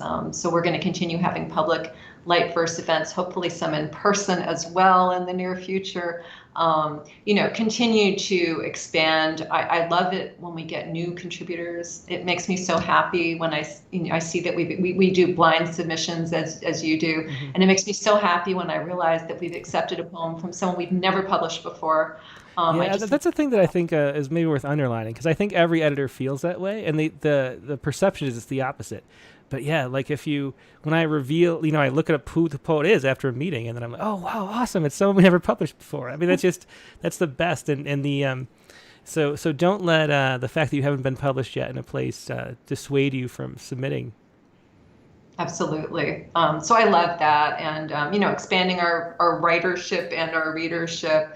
And as a poet, obviously just continuing to write and publish as many good, well-revised poems as I can. I do have another full-length collection I'm trying to wrap up, and I have ideas for some more shorter, fun ones, a la The Witch Demands a Retraction. So thank you for asking. Yeah. Well, let's finish up with one last poem. Okay. Do you want me to read the one of the parodies from the McSweeney's thing? Would that be fun? Whatever, up to you. Whatever you'd like. Okay. All right. Well, we'll do that. So this is from the piece as a whole, which came out on Friday, is called What Some Poets Would Say If They Were Around for National Donut Day. And so this is the Dylan Thomas one, which is a spin on a villanelle that I think will be very familiar to most of you. Yeah, let me just ask before you even start. Did that first line, do not go gentle in the night, is that what started the whole series? That's what I was wondering. Yes, because that is such a good line. That's exactly what started. I knew that they put out calls for submissions, and I knew they were looking for donut day material. And so I was in a car and I thought, donut, go gentle. Yeah, that's what started it. Yeah. You're very astute. Okay, so here we go. Donut, go gentle into that good night. In middle age, I beg you, stay away. I can't afford to take another bite. Although you've helped to keep my outlook bright, along with HBO and Chardonnay, donut, go gentle into that good night. Whether you're jelly, glazed, or filled with white, from diner, bakery, or swank cafe, I can't afford. To take another bite is all I hunger for when you're in sight, despite the heavy price you make me pay. Donut, go gentle into that good night, or my circumference will match my height and I'll have acne till my dying day. I can't afford to take another bite, not even on the road. Wait, hang a right. Curse, bless you, Krispy Kreme, soft as souffle. Donut, go gentle into that good night. I can't afford? Okay, I'll have a bite. So that was what some poets would say if they were around for National Donut Day. You can find that at McSweeney's.net. So and then there's a whole bunch of other ones. There's William Shakespeare, Emily Dickinson, Basho, Lucille Clifton, Robert Frost, Allen Ginsberg. It just keeps going. So go check this out, everybody who's watching at home.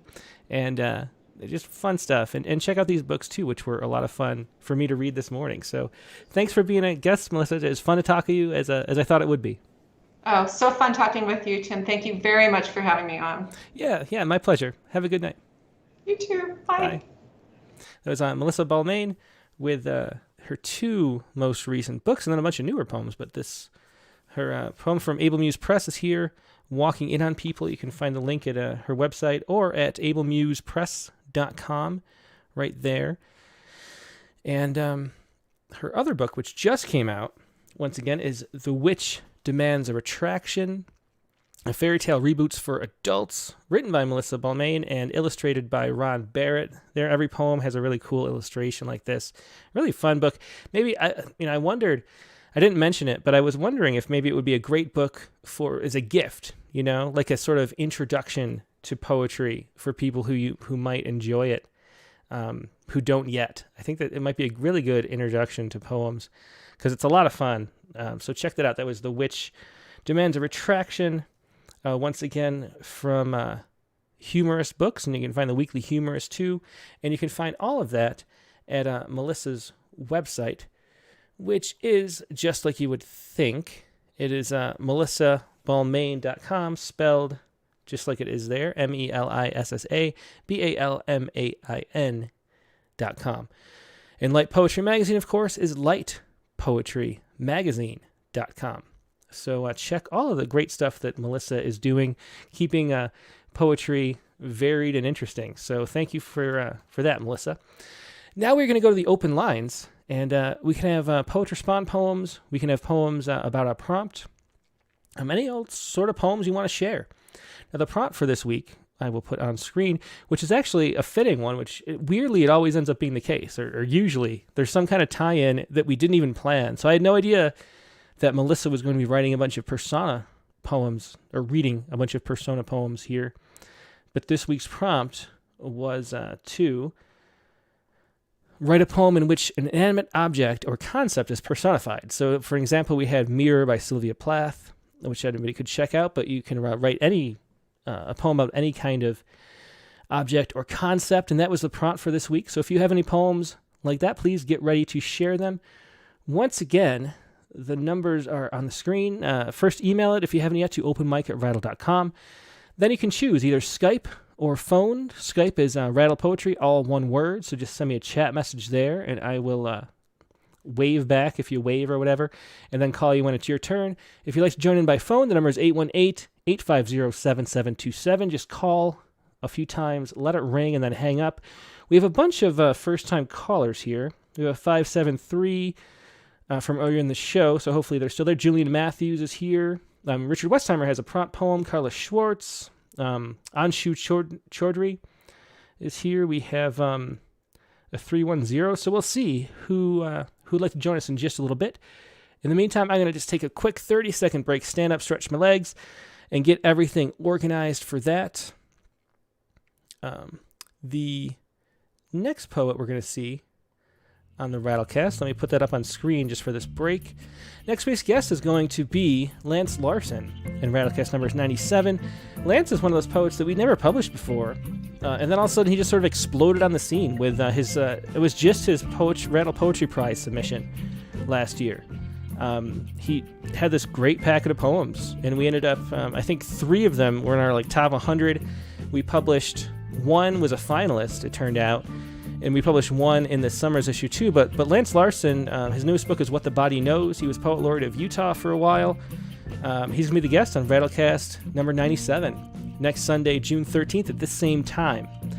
So looking forward to that. And I'm going to take a little quick break. I'll be right back with the open lines.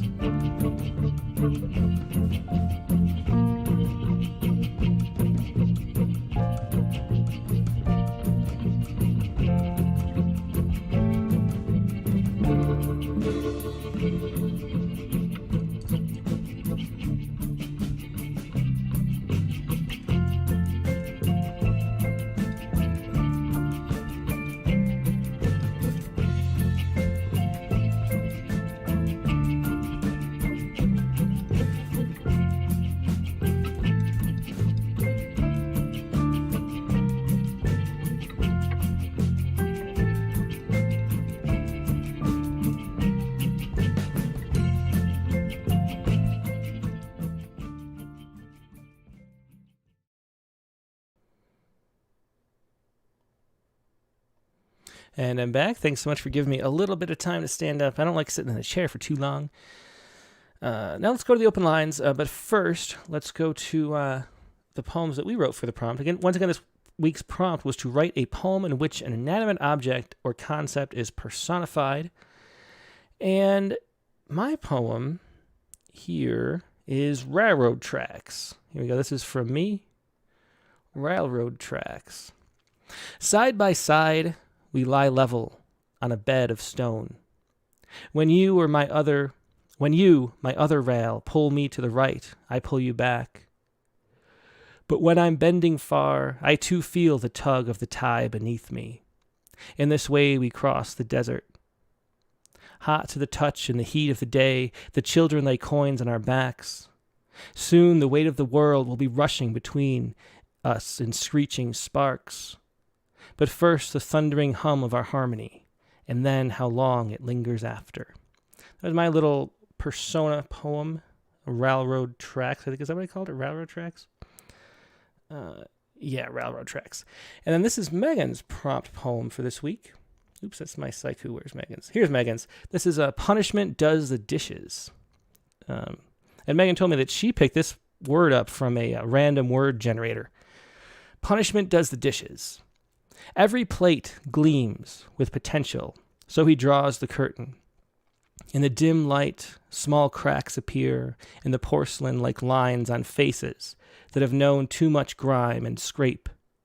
Steel wool chafes his hands, and still he scours, but nothing removes what appetite has wrought. So he lifts the dish, gentle as a mother, lets it drop to watch it shatter. And that is Megan's persona poem, Punishment Does the Dishes. Interesting concept. Good poem there. We will do our Saiku still at the end of the show, but let's get to some more open lines. And I think first we will, I should say too, if I call you up for first-time callers, because we have a few here, if I call you up, make sure you turn off your, or at least mute your stream that you're watching on, because there's a delay. Everybody has a different delay, which is complicated too. It depends where you are and how fast your computer connection is and things like that.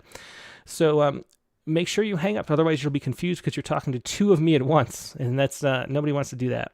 So let's call up Julian Matthews first.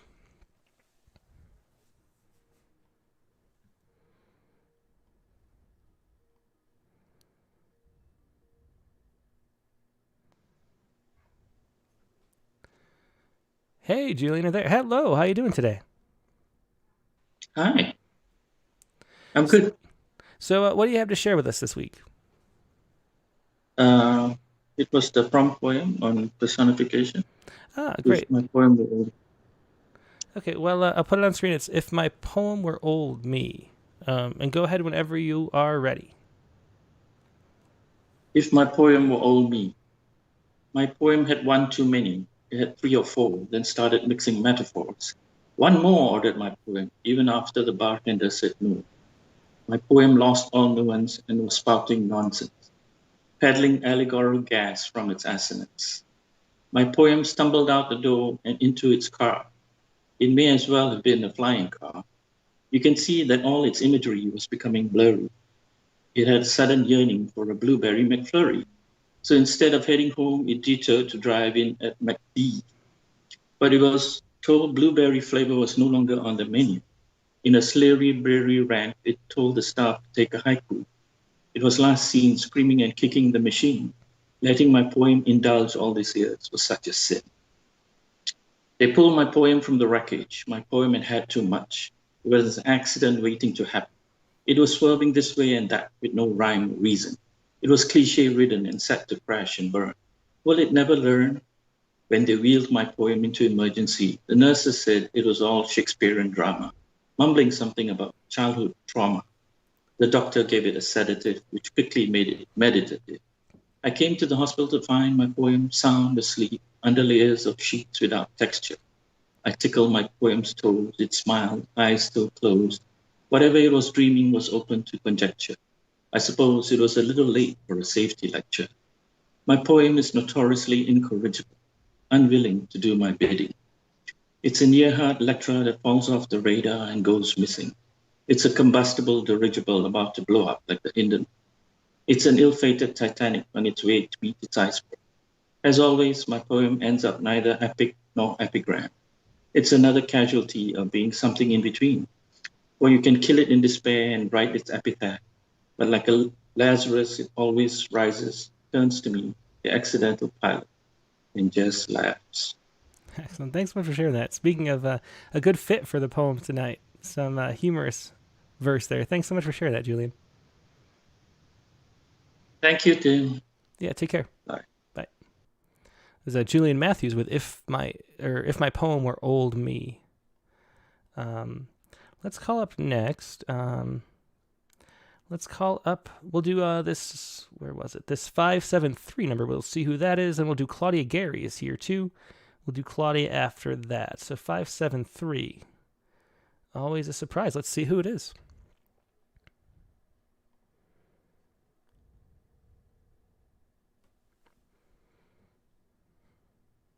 Hi, Tim.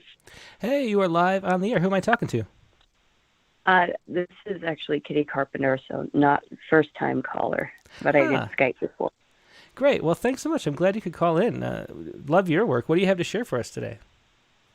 I actually sent you an email to the Poets Respond or Rattle.com, and it's about a rat that recently retired with honors. So the Poets Respond. Okay. I got it here. Yeah, it was in my spam folder. That's not spam. Okay, I found it. So say it again. What was this? Is a Poets Respond poem. So set up the news story that this was about. Okay, so the news story is that a rat, a 7-year-old rat, was had a job for 5 years sniffing out landmines. Oh, yeah, I remember that story. Yeah. So I just kind of wrote a little poem in response to that because I thought it was an interesting story. I was kind of hoping you could read it. I've been sick for the last 2 weeks. Oh, yeah, sure. I'm happy to. Sorry you aren't feeling well, though. So, but that would be great. I appreciate it. Yeah, sure. I'll read it. I'll just hang up and I'll read it myself. Okay, Thanks. Bye. Hope you feel better soon, too. It was Kitty Carpenter, and this is her poem, Hero Rat Retires with High Honors at Age 7. Here we go. Screen view. Okay. Shrink that down a little bit. Okay, Hero Rat retires with high honors at age 7. He begins his last day just like his first, nose to the ground. He sniffs out the chemicals and bombs and landmines. Will work for peanuts and bananas. He scans areas that take people with metal detectors 4 days and 30 minutes, scratches the dry earth to mark explosives, all for peanuts and bananas. I wonder if he also smells the blood dried deep in the earth, metallic like the metal of bravery that hangs from his harness. But he doesn't care for the metal. It's not flavored with peanuts and bananas. He doesn't know the carnage that happened here, or the faces of the people missing limbs, the faces of people who will keep their limbs because he works for peanuts and bananas. Excellent poem. That was Hero Rat Retires with Honors at age 7 by Kitty Carpenter. And let me show, hopefully this will show up. This rat deserves to have his photo on the Rattlecast here. And Washington Post did let me in to show it. So here it is. This is the famous rat who is retiring after, it's Megawa, Cambodia's hero rat, retiring after sniffing out landmines for 5 years. And look at that guy. What a hero. So thanks for sharing that, Kitty. Excellent poem. Now let's see. So also, William Friedman asked me if I could read his poem too. William is, of course, in Israel, and the new time for Poets Respond live section of this show is too late for that. So this is Comrades. And let's see. So he says about it, I have an odd little D-Day poem I'd like to read. It's in the attachment. Let me know if you approve, and if so, okay. Israel's very fuzzy future is becoming a little clearer, he says. So this is Comrades. Here we go. This is William Friedman. Comrades. When my mother left me in my Second World War sailor suit, in a lonely kindergarten barge of children, braver in their jaunty army hats, peaked sea captains' caps, and khaki, many-metalled shirts and shorts, and went upstairs, her own first day, like the Marine I saw weeks later in a landing craft 1/2 mile at sea from Normandy. I cried. I watched it many times, knew the number of the barge, his face, and tried to learn his name. I wanted to tell him, speaking from my experience, in 1st and 2nd grade, it would be all right. There's Comrades by William Freeman. Thanks so much for sharing that. Let's call up next. Let's do this. Okay, so we have. Let's do Anshu Chaudhry.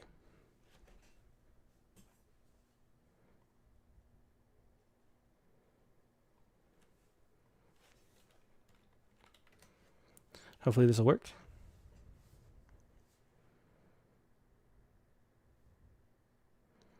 This poem was Zoetrope.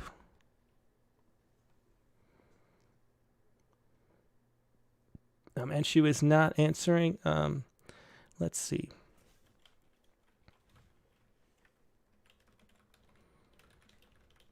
Okay, let's go over to Claudia Gary then.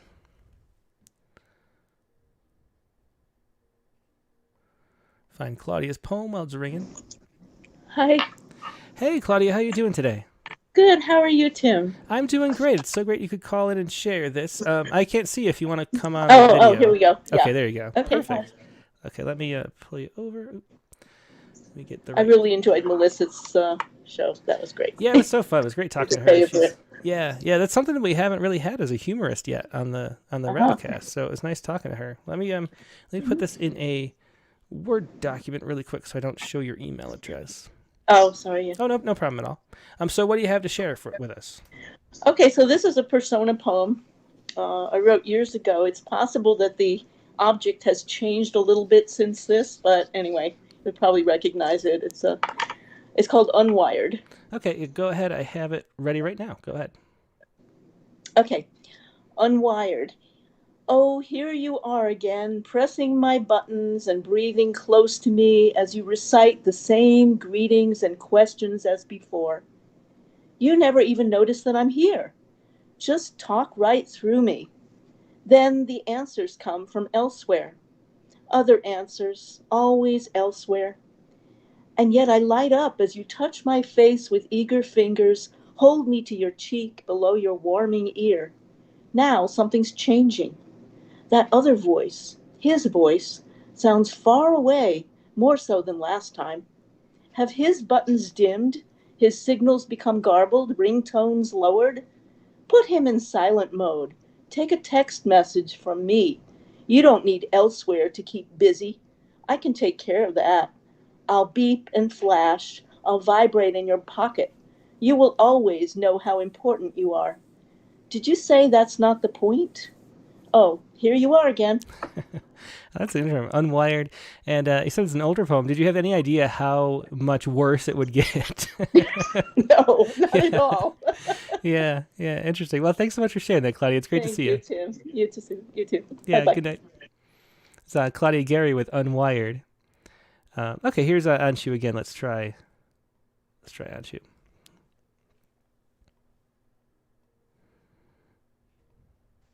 Hello? Hey, Anshu, you're live on the air. Thanks so much for joining us. Yes, thank you. Would you like to come on video Hello? too? You can click the button if you would like. Hello? Can you hear me? I'd really like. Yes, I'll try. It's okay. Oh, here we come. Hello? Hello. Yeah, so great to see you. Yeah, you're Can you here. see? We can. Yeah, hello. So where are you calling from? I'm from New Delhi, India. Excellent. Well, I'm so glad you could join us. It's very early in the New morning Delhi, now India. here. Yeah. Yes, it's early in the morning here, and I was exercising a little and also listening to Melissa.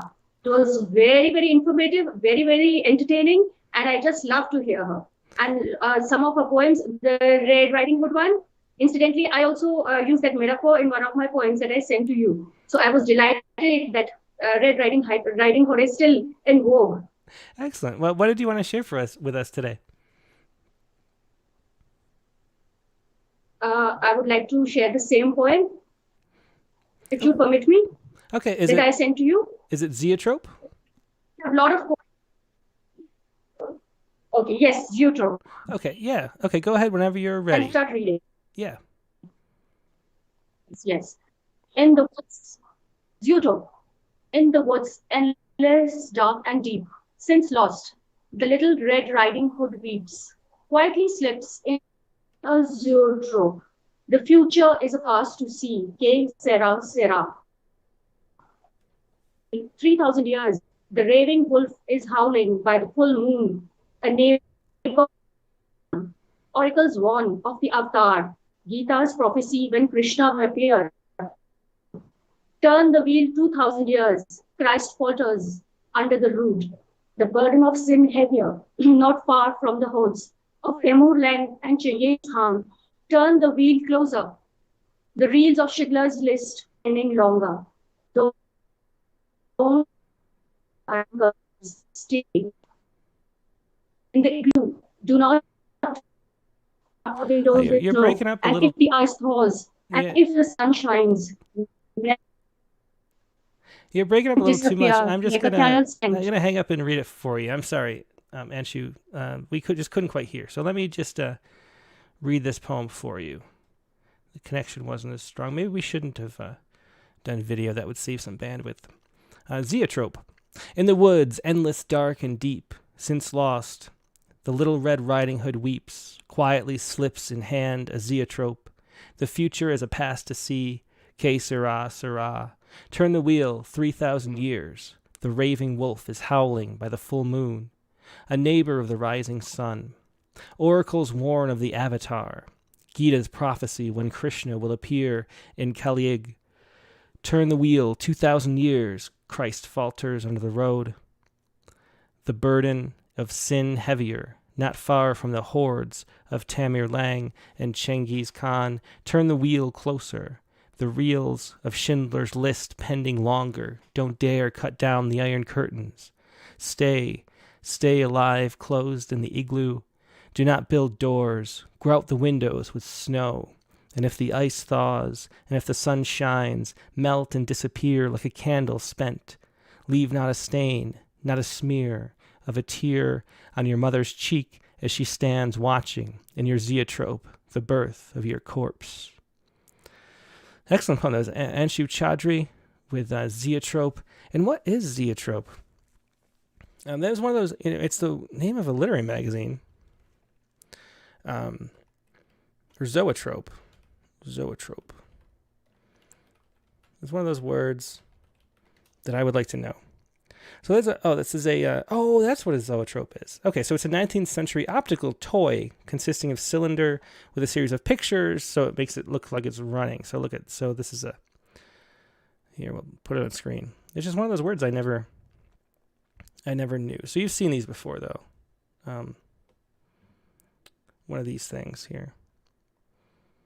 One of those. And so you spin it, and it looks like the horse is running or being, in this case, being attacked by a lion, it looks like. So that's a zoetrope. I've always wondered what that was, and I never knew. Let's see. Let's go on next to Angela Gartner. She had a really good poem this week. Hi, Tim. Hey, Angela. How you doing? Good. How are you doing? I'm doing great. Is this a good time for you, this new show, or do you like the older times better? It's half and half. My kids are into a lot of sports, so it just depends on what's going on during the day. Yeah. Because we usually have later nights, but baseball can go later or it can go. But I mean, definitely the noon time was even harder because we would go over my grandpa's every week. So noon was actually harder for Poets Respond, but Tuesdays hit or miss too. Mm-hmm. So anyway, I make it work. Okay. Well, I'm so glad you can. Answer. So what poem did you have this week? I was going to read that Conversations with My Robot Therapist. So yeah, that was a good one. I thought it was very touching. I liked it a lot. Thank you. And I'm just so fascinated with AI. I think it's have you seen that movie Her? I did. Yeah, that was a good movie. And it was good. And I think I've been fascinated with AI since the paperclip. Remember the Microsoft paperclip? And mm-hmm. And he was so helpful and joyful. And but I just think robots are very interesting. And this robot, it's a Poets Respond poem, and it's about the therapist robot. And I actually signed up for it. Just mm-hmm. I've never actually been in therapy, but I'm like, hey, and I think this year, with a lot of things going on, I've thought about it, and I'm like, hey, let me take a look at it. But it's definitely a different.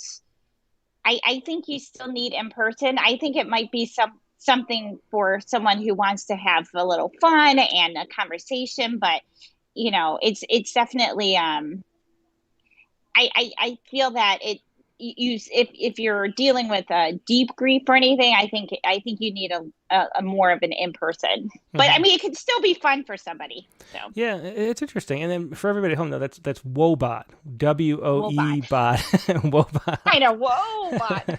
Yeah, I mean, interesting name too. But yeah, I wonder too if it's just practicing speech. The reason why you could sign up for free probably is because your dialogue with it is like training it too at the same time. So very interesting. Yeah, I wonder if it'll actually be beneficial for people or not. Maybe for people who don't have anyone else to talk to, and mental health services are so tough in the United States especially to find and let alone afford. So maybe it can do some good. I don't know. It was an interesting thing to think about. But this was Conversations with My Robot Therapist. Whenever you're ready.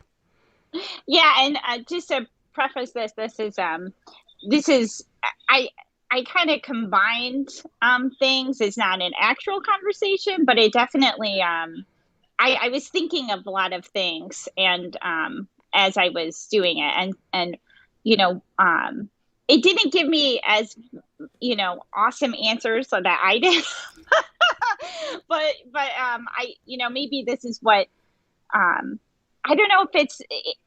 Therapy is kind of funny. Like, is it what answer are we expecting? And I think, even with a robot, you are expecting something different. And I wonder if it's the same thing for if you're doing it in person. Anyway. Yeah. Okay. Conversations with my robot therapist. Bot. Checking in on your day. Me. I saw another post about kids who aren't mine with perfect grades. Sorry to hear. Oh, bot. Sorry to hear. They will do better next time. Me. I'm tired of my fluffy pillows. The birds outside keep chirping. Bot. Sorry to hear. Change your sheets and close your windows. Bot. Is there anything else? Me. I don't care about my friends. I miss him. Bot. Sorry to hear. You are brave to talk about your pain. Me. I woke up to his labored breathing. He was crawling to me. Bot. Sorry to hear. I am listening. Me. I had a doctor's appointment that day. He's gone before we got him to the hospital. Bot. Sorry to hear. Are you in crisis? Do you need help? Me. I keep seeing him motionless. His soul had left. The house is quiet and empty. Bot. Sorry to hear. Sounds like you need a distraction. Me. It's like a storm picked up a broken tree and threw it at my open front door. Bot. Sorry to hear. Make a fire with s'mores to heal.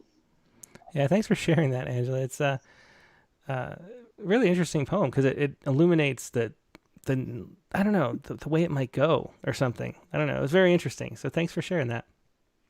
Thank you. And I'm sorry if you heard my dog. I'm not sure if you heard. That's okay.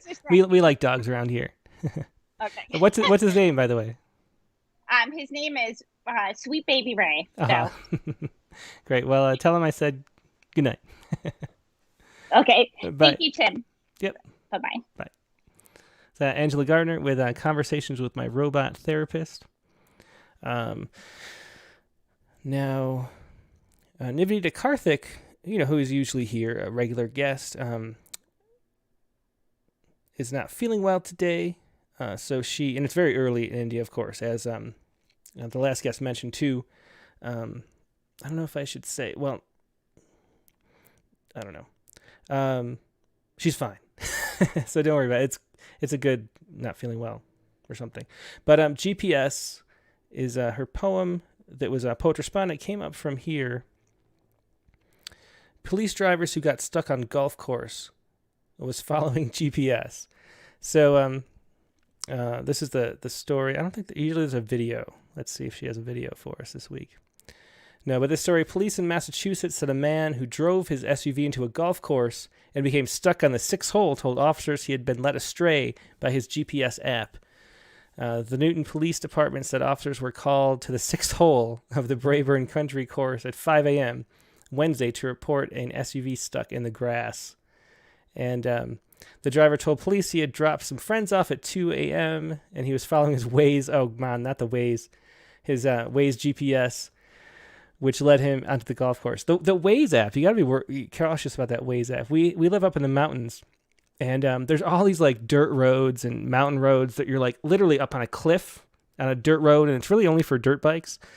And the Waze app will tell you to get around the freeway if there's a traffic jam sometimes. They will say, oh, just take that road. And so people go up this dirt road that becomes scarier and scarier as you go up, and people get stuck, and cars get bottomed out because they're just dirt rock roads, So be careful with that Waze app. It might lead you to a golf course. And but here is Nivedita's poem, GPS. Here we go. GPS by Nivedita Karthik. A sultry voice comes out of the Bluetooth speaker affixed to the dashboard on the car. Turn right here, then continue straight for 10 meters. And we, suckers that we are, for such voices, mindlessly follow along and smack bang find ourselves on the 11th hole. But John is never wrong, you see. He owns a GPS. Yes, he does. The best one on the market. It never leads him astray. It is not a sultry-voiced female. It is something he will have for the rest of his life. It needs no tinkering. It needs no battery change. It needs no Bluetooth to function. Just prop it in the car and it works. Curious? The GPS he has is one he has had all his life. It has never led him astray, and that GPS is his wife. Good poem there at the end. Another a lot of humor coming up here in the poems you guys are sharing today. It's a perfect fit for Melissa Balmain's episode of the Rattlecast. I did not see the wife coming. Thanks for sharing that, Nivedita. And then she also has a prompt poem. Let's see. So I've personified winter. So here you go. This is Nivedita's personification poem, The Many Faces of Winter. We'll read this one too. The Many Faces of Winter. She waltzes in amid a confetti of white, showered on her baby by the gods above. With her frosty white hair and a smile of pure ice, she observes her surroundings and makes her plan. She wears many a cap of home decor, decorator, a tailor, an embroiderer, and a jeweler. She spies the lakes, wavy and unsightly, waves her wand and creates outdoor skiing arenas for the society to enjoy. She spies branches positioned haphazardly and breaks one here and trims one there till the picture is photo perfect, that it appears as the center spread in a glossy magazine. She spies the branches that are barren and sad, trembling in the cold. So she whips up her machine and proceeds to sew a many capes great coat of white for her army, lined with ermine and soft to the touch. Then she looks at the coat once again and thinks that they were too plain, and then decides to decorate them. She strings her snow into a broken wing and proceeds to line the edges with embroidered snowflakes, each unique and prettier than the last.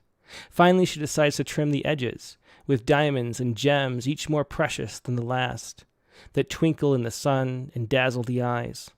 Tired, she sits down to rest for a minute and admires her handiwork, wondering what she and moonlight is next. That is Nivedita Karthik with The Many Faces of Winter. So thanks for sharing that too, Nivedita. Let's see. So let's call up. Oh, here is Carla Schwartz too. Let's get Carla in. Then we have Richard Westheimer, and we'll see. So Carla Schwartz, calling up Carla. She has Marriage, 2 signs. Hey. Hey, Carla. How you doing tonight? Cancel the audio here. Okay. Hi. Hey, yeah. How you doing tonight? How are you? I'm great. What do you have for us? Okay, so I wrote this poem. I after listening to Melissa, I thought, okay, I'll bring. And you were saying how you were lamenting lack of humor poems. Mm-hmm. This is a poem that I wrote maybe 2 years ago, and I feel like it's humorous. So I thought I would read it. Okay, yeah, let's go ahead. It's called Marriage, 2 Signs. Okay. Driving south on Route 3, just over the Massachusetts line, I saw 2 signs, hand-painted in red: Drain the Swamp, Probe Obama. The first sign made me think of our front yard in flood this time of year, deep enough for the Mallard couple to dive happily, dive and dive, oblivious to my snapping photos and how, before seeing them there, dining together in marital bliss, I have contemplated ways I might try to drain our little swamped lawn, digging gullies or laying down stones, sand, but the mallards seem to be doing a fine job. Each day, a little less water in the yard. I didn't want to drain the swamp anymore. Rather, I wondered how the ducks would fare when the yard dried up. The second sign reminded me of Becoming, Michelle's autobiography, how she laid out her love for all to read, poked, prodded, probed even, so that not only was Michelle likable, her sometimes self-centered, nerdish, cigarette-smoking husband was likable, no, lovable too, and as a reader, you entered their love, understood no one else would probe his almost hairless chest, kiss his lips, or gyrate hips on the dance floor. I did not want to probe Obama. That's Michelle's domain. And I thought, probe on, Michelle. Obama, probe on. Well, thanks for sharing that. Carla, I was trying not to laugh and interrupt you. That was a funny poem, too. Thanks for sharing it. Thank you. Okay, take care. Yeah, Good me night. too. Good night. This is Carla Schwartz with Marriage, Two Signs. Okay, and now Richard Westheimer has a prompt poem, too. That might be, let me check to make sure we got everybody else, too, as I call Richard up. But I think he is the last caller, and the timing is perfect, so...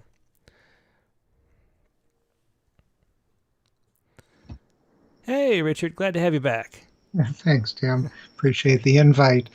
Boy, funny poems.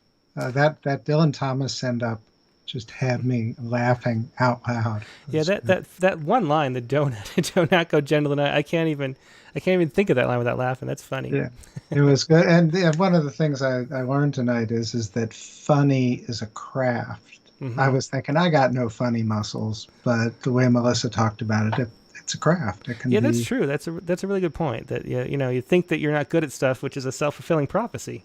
So exercise that muscle. Your sweet baby Ray, that got you at least 5 points. Thanks. So I had a lot of trouble with this one tonight, but I found in a personified trash can here. Okay, let's go hear it whenever you're ready. Okay.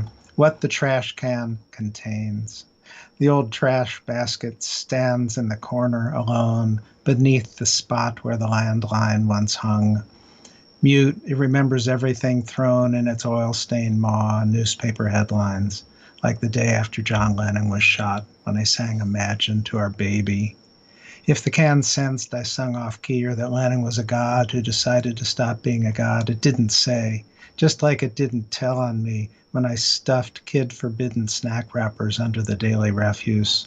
Didn't judge me when I pulled a half-smoked cigarette from the creases of a greasy takeout bag 3 days after I quit for the umpteenth time.